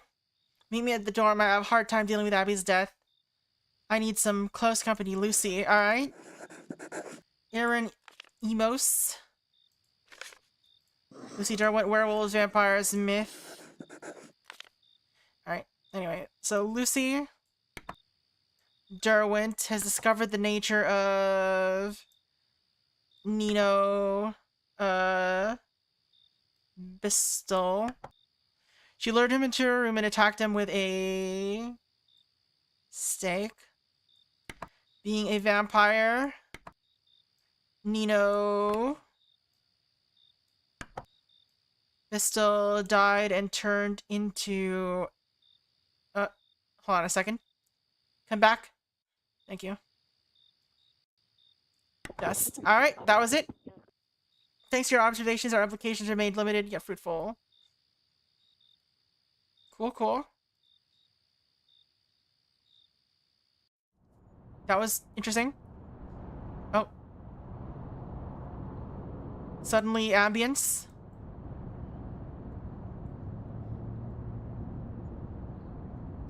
A falling tube of pills. The corner's quiet and nice. Just put a beanbag and relax here if you have an episode. Keeps falling.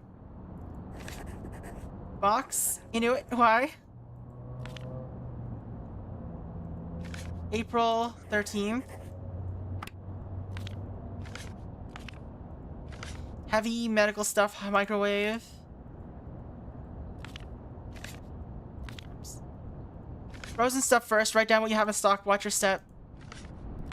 That one's torn.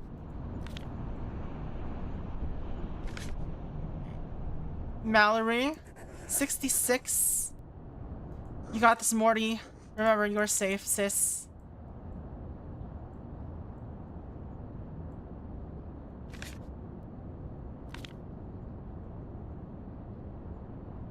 He tripped.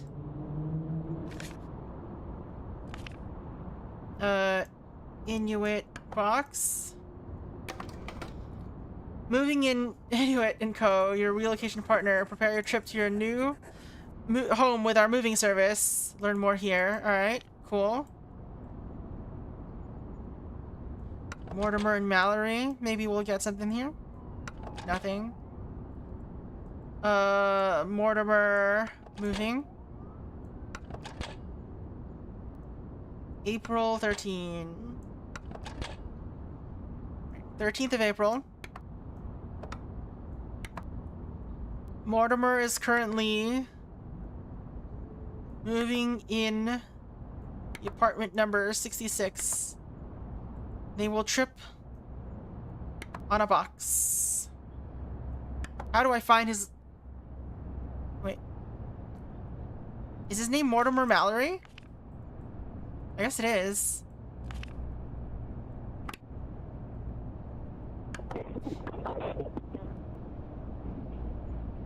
Inuit pills, Pog. Alright, let's see. Pills are down here. Focus on real things, the rug is real. May 1st.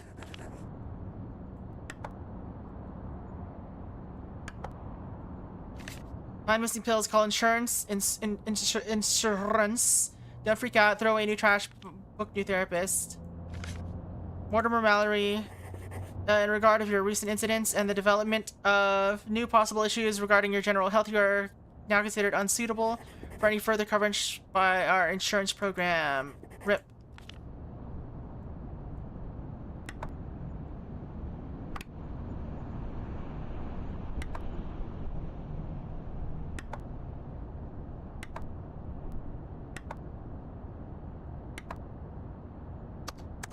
Hello? Search? No search?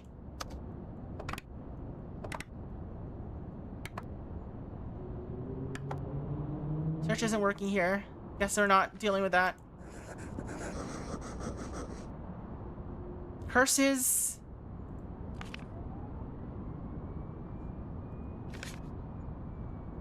Rinse willed. Rind can solve it all. Check expiration dates at least twice. Don't trust what you see. Stay calm and it will go away. Alright. Seems like they're having some sort of hallucinations or something. Suffered multiple incidents. You're right, but there may be more.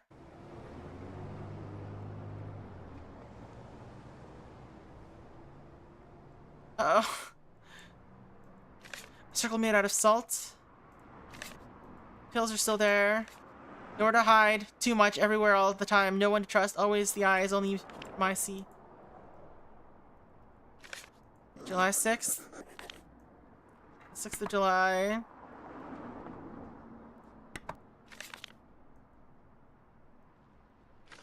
It's inside. Mark it. Seal it. Let the cold kill it. Sign, seal. Kill them. Curses. What's going on up there? How much else is clickable here?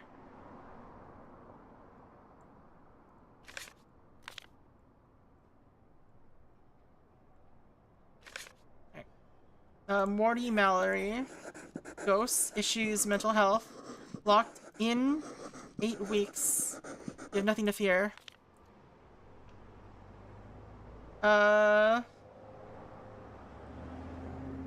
Mortimer Mallory seems to have developed a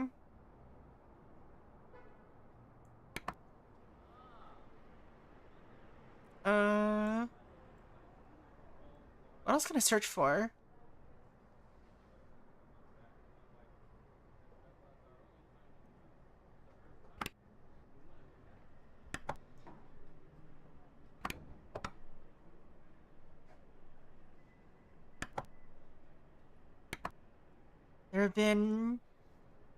They have been locked in their apartment 8 weeks.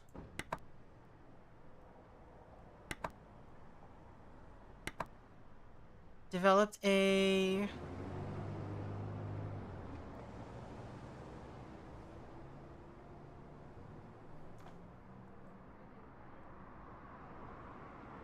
what?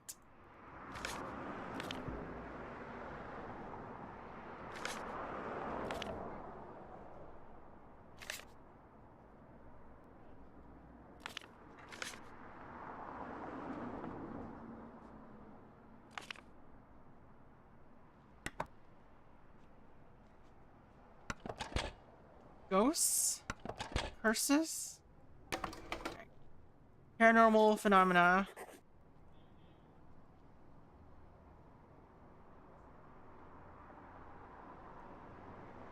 You know what?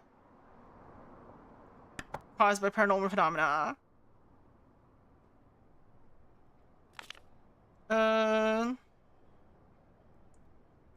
Fear of ghosts.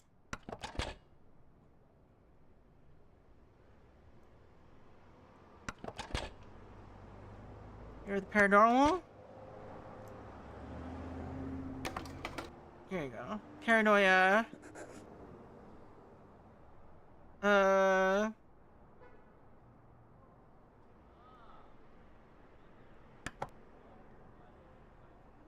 Paranoid fear. Paranormal activities confirmed. Alright, cool. Thank you for playing. Stay tuned for more. Alright, interesting, interesting. I like that you're just, like, looking through. Oh, we have 2 endings in each case. Okay. Alright. Let's find the other endings. Sure. Alright, did this one have... Right, let's go back to the main menu.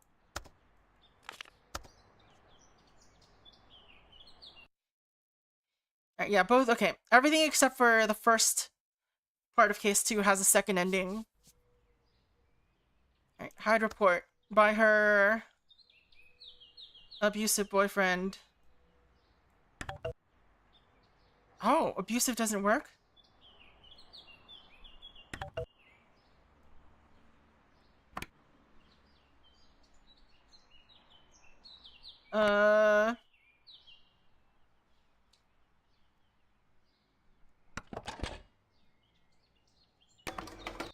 Mark Odwin.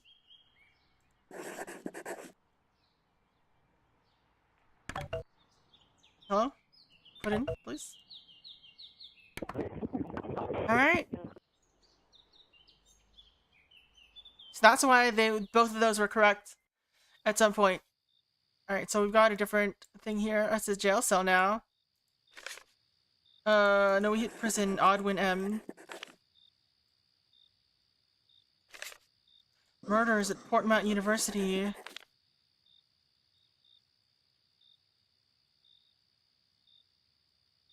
Odwin. Portmount. Mark Odwin. A. Harker. Right. For the... Okay, Mark Odwin has been convicted for the murder of Miss Harker. He's detained at Noitut Prison.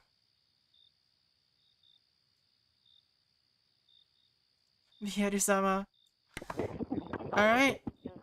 Case was closed due to non-relevant elements. Always sharpen your senses. Alright, so we got both endings, it seems.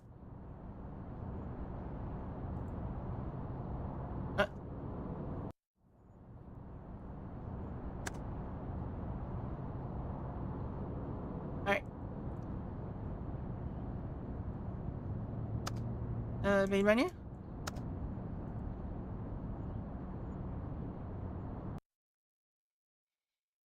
Alright. So let's find the other ending.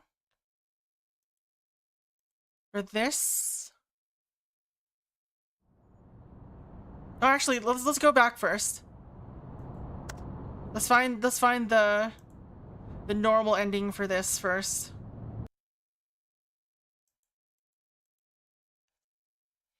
Anyway, good night. Have a good one, Rhyme. Thanks for dropping by. Alright. Mental issues. Okay.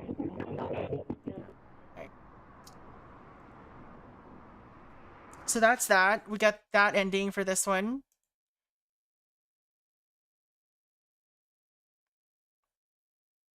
Alright, let's get the paranormal ending for this, I guess.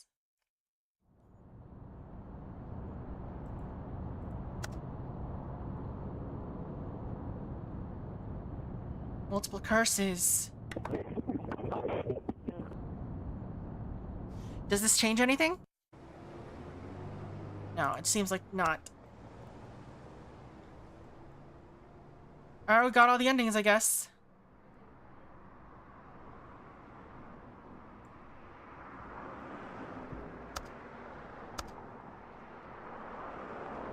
Interesting concept. I don't really know if I like the searching much. It's a lot of trial and error. But otherwise, it's pretty neat. Alright. What is this? And why do I have it? It looks like a root trees inspired thing. Let's try it. Alright. A case of fraud demo. Last thing for tonight. Seems most likely.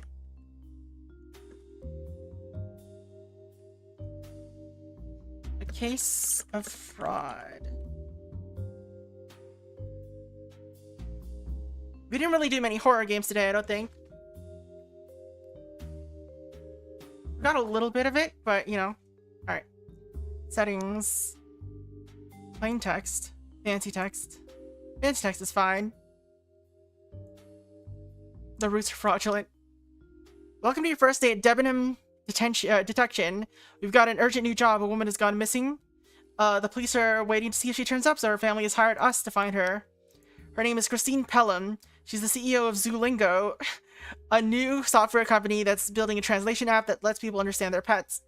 I'm adding the papers we found in her home to your evidence folder. You'll be able to see that in a minute. You'll need to sift through the evidence and figure out what's relevant. Start organizing your thoughts. I want you to figure out the identities of her family members, find their full names and their pictures too. I'll give you a simple family tree to fill out. Include any pets. They might even be able to shed some light on the situation if we use the Zoolingo app. Pets have the same surname as their owner. Alright? Time to start. Good luck. Alright, cool. Yep, this is definitely root trees are dead. Alright, we've got evidence, a notebook. Alright, well. Oh, it's just all of it. Alright. Let's see. Pet translation startup is the cat's whiskers. The cat's meow? Pet translation startup Zoolingo closed another round of funding last month, rumored to total over 12 million, or 12.5 million. This new innovative company, technology company, is developing an animal translation product that aims to allow owners to understand their pets' vocalizations using a smartphone app. It uses a large language model to learn the meaning of the noises of different species and even of individual animals. CEO Christine Pelham sees huge potential in this product. I'm looking forward to the day when I can hear my beloved Labrador she enthuses. Oops. Christine, here's proof of the new proof for the new poster. Let me know what you think. Omar and Peter okay with it. Kathy. Alright.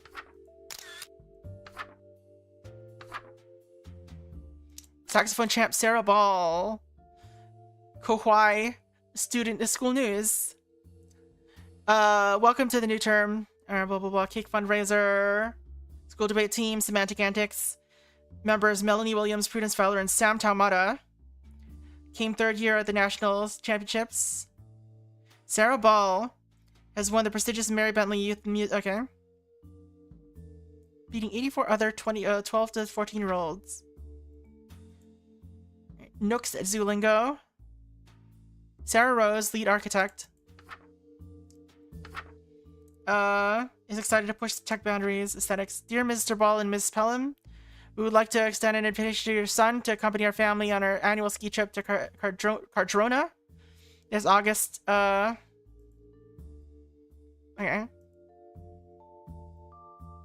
Oh no, handwriting slopes backwards slightly, has flamboyant capitals and angular Ys. Is that important? You may rest assured that our daughter will sleep in a room with her younger sister at the opposite end of the chalet to your son. Best regards, Mr. and Mrs. Lyons. Alright. Ball and Pelham are married or have a son together. Maybe they're not married anymore. Alfalfa, one of our many happy clients. Doggy Dog World, dog daycare. In Auckland, New Zealand. Christine, Zoolingo. Piper Pick to Peck 1234. Okay, these are passwords, it seems like. Why is she using Piper a lot? Is that the name of her Labrador? Probably. Chris. Cute, hardworking, remarkable, intelligent, sexy. Here's to another 20 years. Lots of love, Rich. This is RSVP Meredith Henley or Paul Smith. You're invited to celebrate Felicia's birthday. Friday, 15 September, 7:30 until Lake Meadows Bar, Ponsonby. Felicia is 21. I need you to check up on Dan's new girlfriend, a bad influence. There's a lot of stuff here. Holy crap. Charlotte? What are we doing here? So this is the missing person, Christine blah blah. That's her. Let's see if we can find a picture of her pet.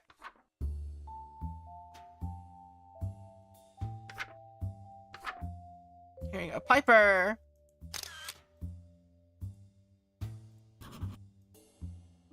There's tiny text here. Piper Pelham.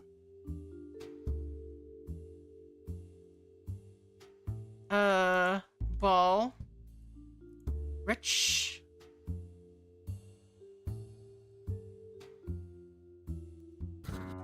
3 new identities correct. Yay. It's definitely Retrees inspired. Alright, their son is named... Oh, we saw what their son's name was, right? What was it?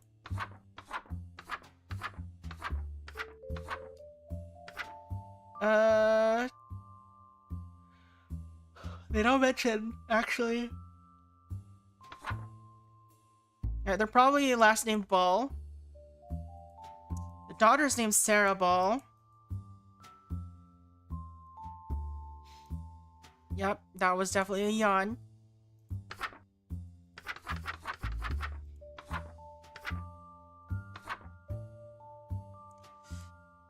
Alright. Name of child, Daniel Ball.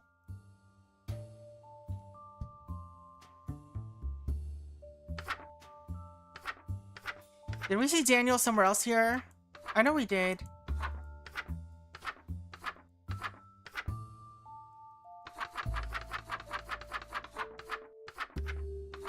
This is a lot of evidence. Okay, this is Daniel. Gotta be. Son's girlfriend. Lions?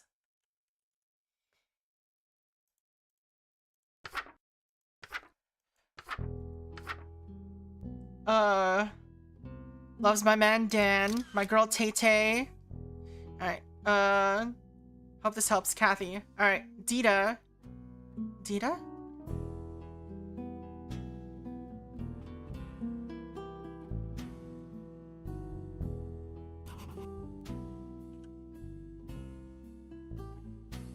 Perdita.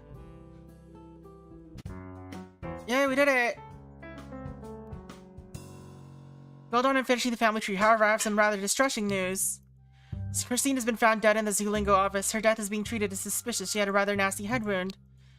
Also, millions of dollars of Zoolingo's investment money has disappeared over the weekend. The office has been torn apart, paper shredded, and hard drives wiped. The company board wants us to continue our investigation and find the missing money and catch the fraudster. I hope we can also bring some closure to Christine's family. Who was she meeting at the office on the Sunday she died? Was it her killer? Alright, this is the demo. Alright. A full organization chart of Zoolingo with pets. Alright, so there's...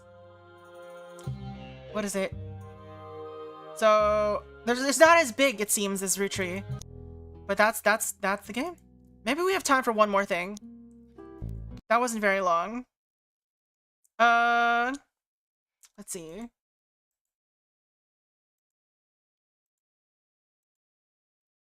Paranormal Story. Which one was this?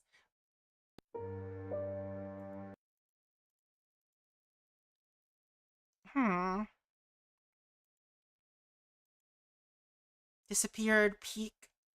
I downloaded a bunch of things. Seed before. This one requires an update. What was this? We'll probably have to save this for some other time. Hidden Object game. Remake of the End of the Greatest RPG of All Time demo. Maybe not today.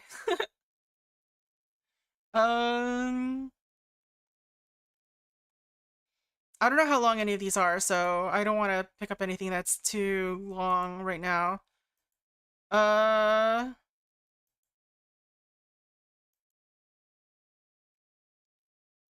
Alternatively, we could play this one.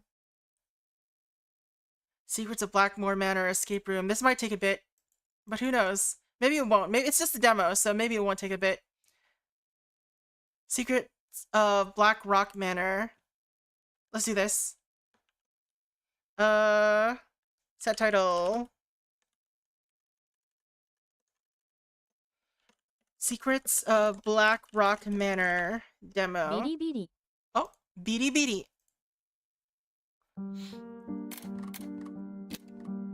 Graphics.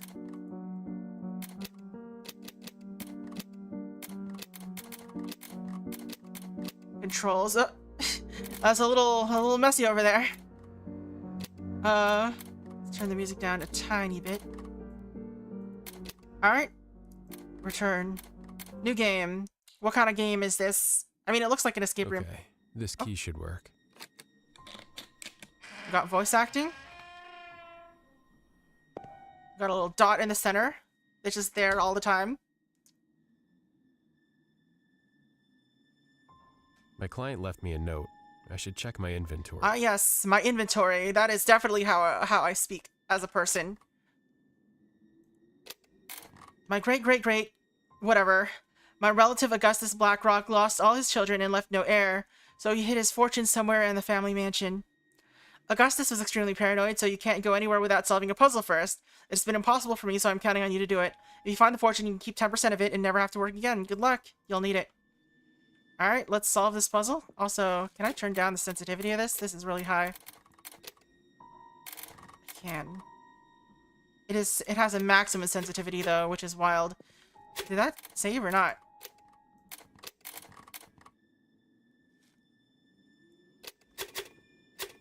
I don't think it's working. Or it's not working well, if it is. Alright, this has... colors.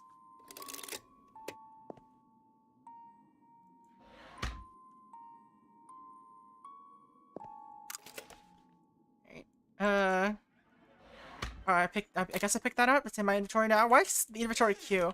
Interesting button. Question marks everywhere. Charles. Alright, I could change the order of them. I can't see what these...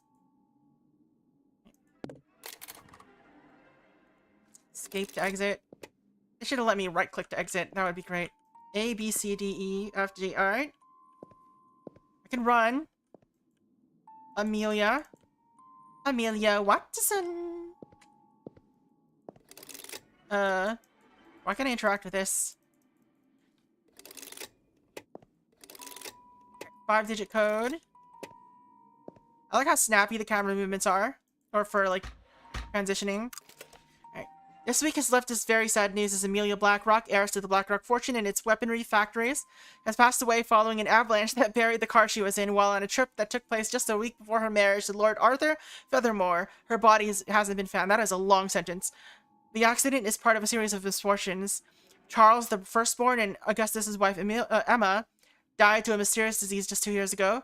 Vincent, the youngest, who was supposed to inherit the family fortune, died when attacked by wolves near the family mansion. The accident left the body extremely disfigured, in consequence leading to a close funeral. His family is having it rough, fam. It's missing something? Didn't I have a thing just now? Why is it gone? It was in my inventory just now, wasn't it? Why did it vanish? The newspaper destroyed it. Hold on. Let's main menu it up. Because that newspaper 100% destroyed the, Okay, this key should work. the item that was in my inventory just now.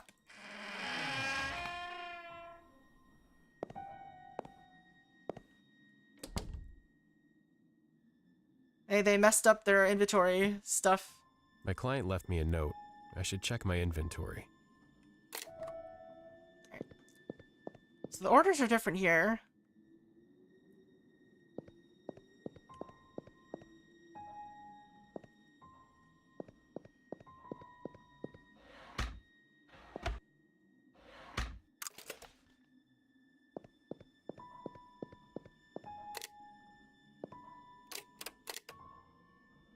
I guess it's not missing. Me clicking it removed it.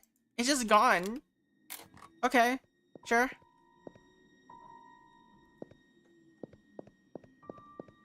Emma Augustus. 8-4.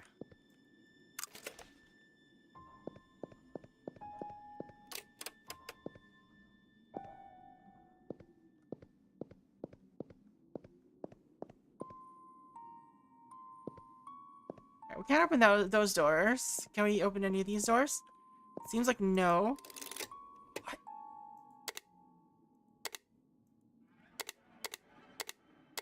I don't know what this does. Turning it all on.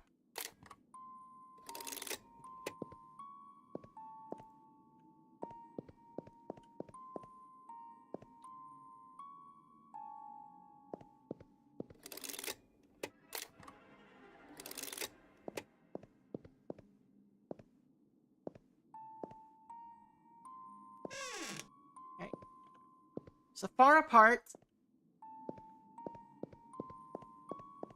8-4.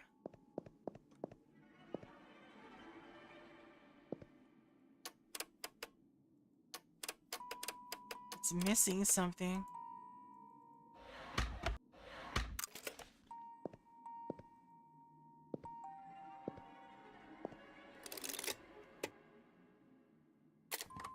I don't know what that means. I don't really have anything else to examine, it feels like.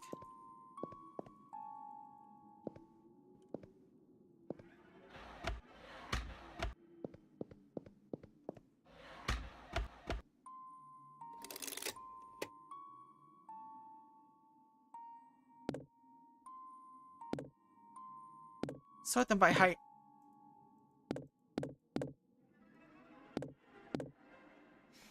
Alright. I don't know what this is all about. Trees, house, gate, river maze.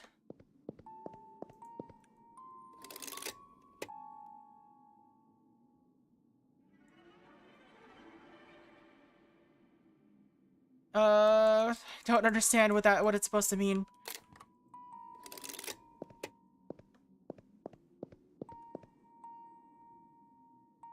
Are those rivers or mountains? Maybe they're mountains.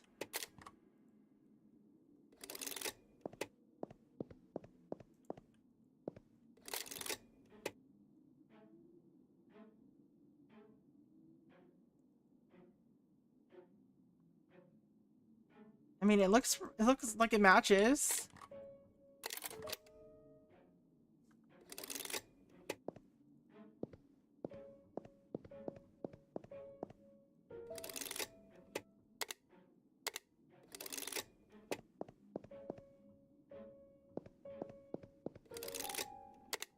I turn that off. All right, I have to match what's going on, I think, here. Turn that off. Inner one there is off. Left is off, and forward is off. Oh, it's right now. All right, what did that do? Okay. West, south, east. Alright, center, west, south, east, north. Don't know what that means, fam.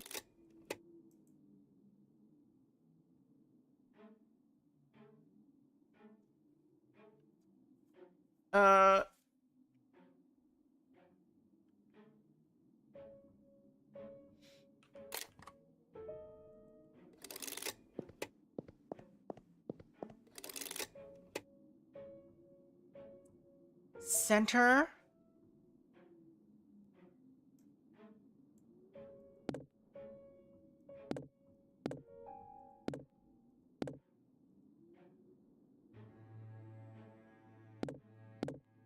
I don't know.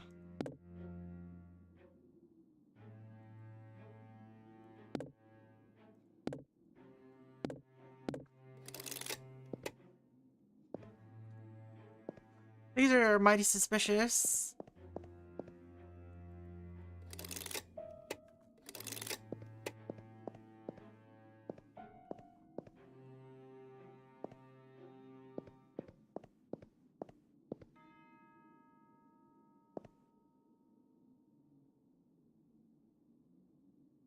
The place is sus. Very sus. I mean, it's a house made of puzzles. What do you expect?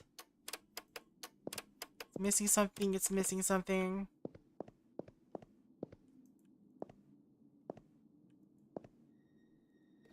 So this is 7 things to do.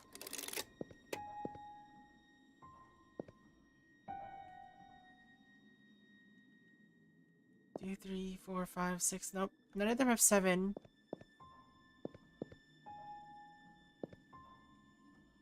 Can't crouch. Now one book looks different, but I think it's just, I don't know, the lighting being weird.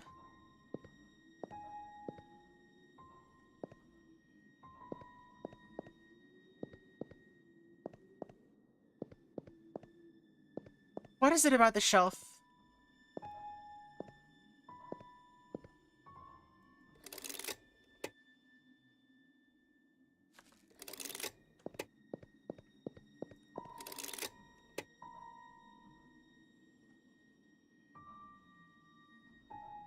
Why can't I interact with this? I don't understand. Nothing seems clickable.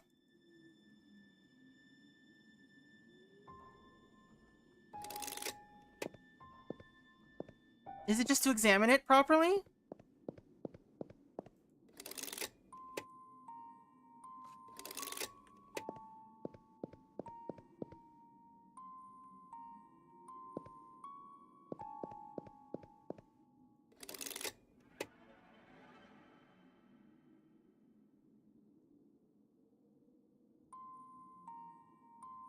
Probably flips open when solved, maybe.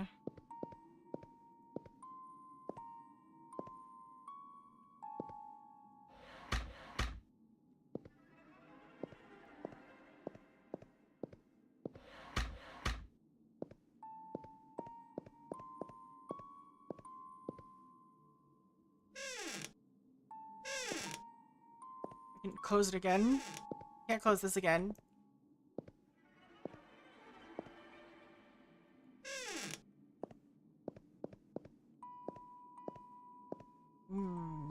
I'm confused.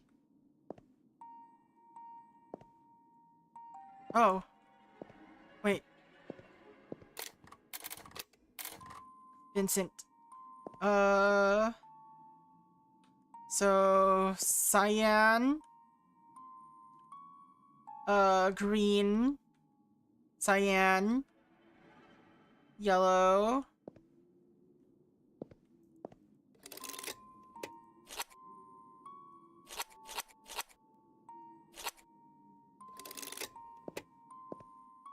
Red. Cyan. Pink.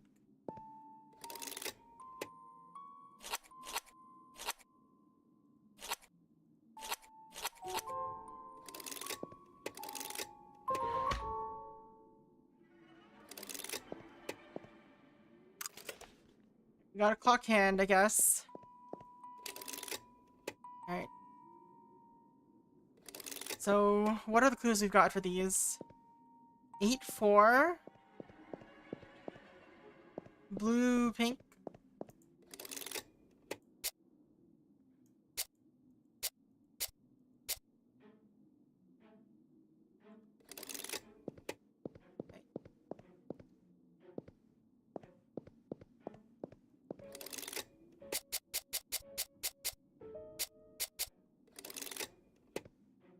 This one's 8-4. Well, which color was which? Pink was 8.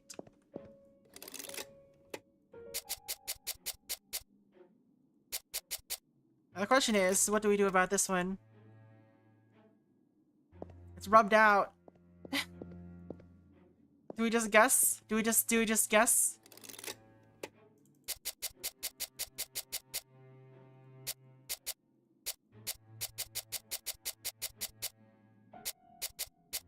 Oh, we did it. And then shot past it.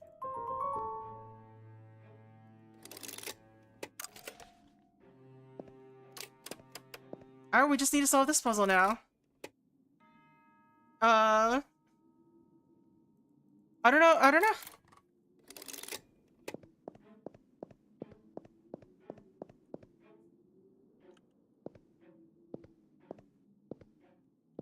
This seems very open to interpretation.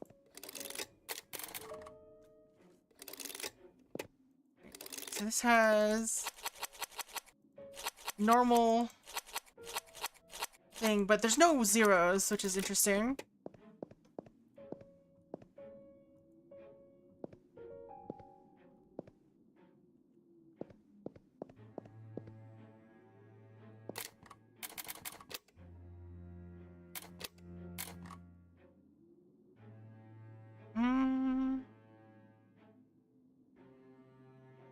Consequence leading to a closed cast for funeral.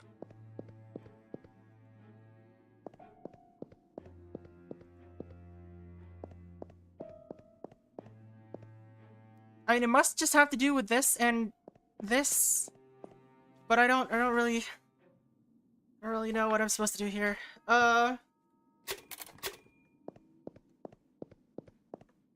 Is this 5 digits? It's 5 digits, alright.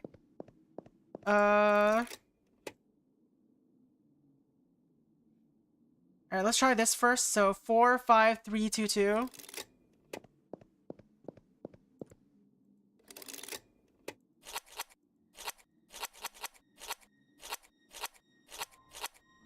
Alright. No.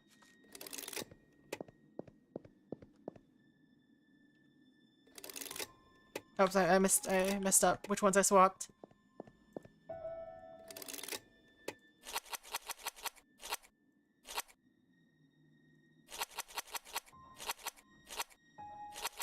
No.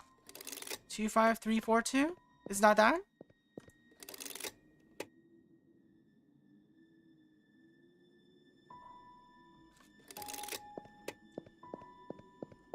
Center, west, south, east, north.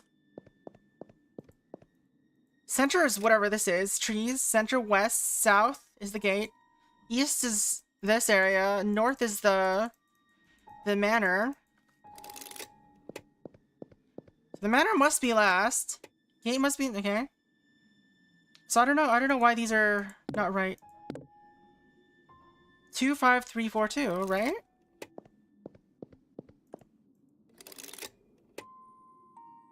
Why is it not right?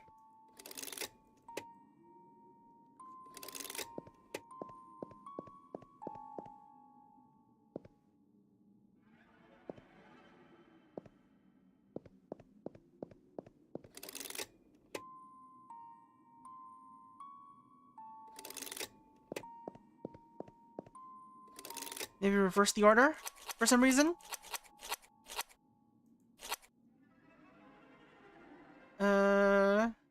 Swap these two again? No.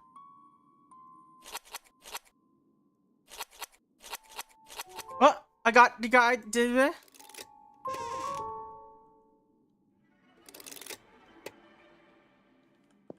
What? What was the code? 25324? What?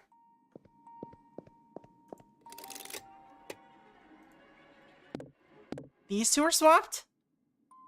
Or maybe these two are swapped?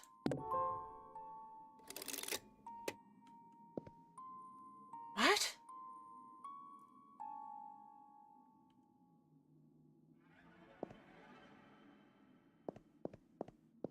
I guess the mansion counts as the center in this case, and not the mountain behind it. It's way too far north, you know?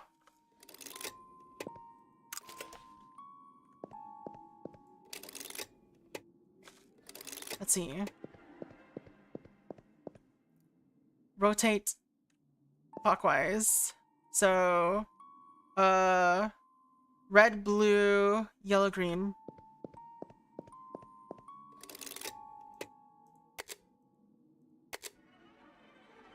Wait a second.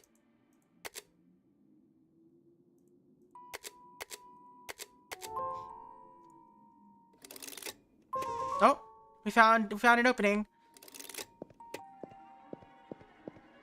It opened really fast. All right, that was it. Secrets of Blackrock Manor. Pretty interesting. It's pretty light so far on content, but I wonder how the main game is. Also, I don't have a mouse. My mouse disappeared. My mouse is gone. Alright, but yeah, that was Secrets of Blackrock Manor, and that's probably going to be the last game we're playing today. The puzzles are kind of cute. I don't really know. I think the map puzzle could be a little bit more clear. But it was nice. It was cute. It was fun. Yeah, that is going to be it from me. Let's switch on over to the outro. I will put the timestamps on the YouTube video sometime after stream, so that it's easier to find which game we had. Yeah, thank you all for hanging out, for coming by. Just for the first splats. Tuesday, I'm torn between Splats was first.